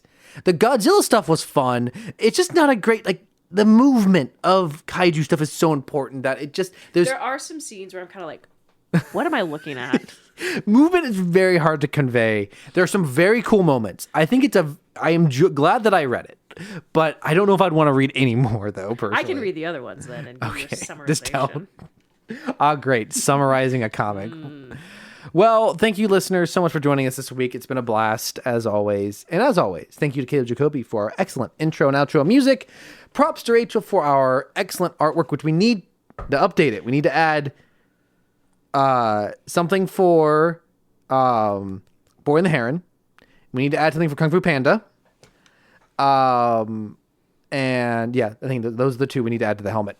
But we're like Scourge from Rise of the Beast, where he keeps taking insignias from his victims and puts them on like himself. We just That's great. take the logos and like put them on our artwork. Also, thank you for running our Twitter account Thanks to Cameron for running our Facebook and Instagram and Instagram and YouTube. I forgot we have an Instagram now, which is funny because now I send videos both to the Instagram and to Cameron. And props to our editor, Athena. You did such a good job. Her in like She 30 disappeared. minutes. She's going to get to the end of the recording and be like, what? They didn't review the comic again? She's been really excited for it. Sorry, Athena. Give us something to read on the... I've said this I've 51 episodes. I've said this no one ever sent us anything. My mom tried. This is Cameron and Rachel signing off saying that podcast is filling your head with garbage. This might be our last episode. Good night, everyone.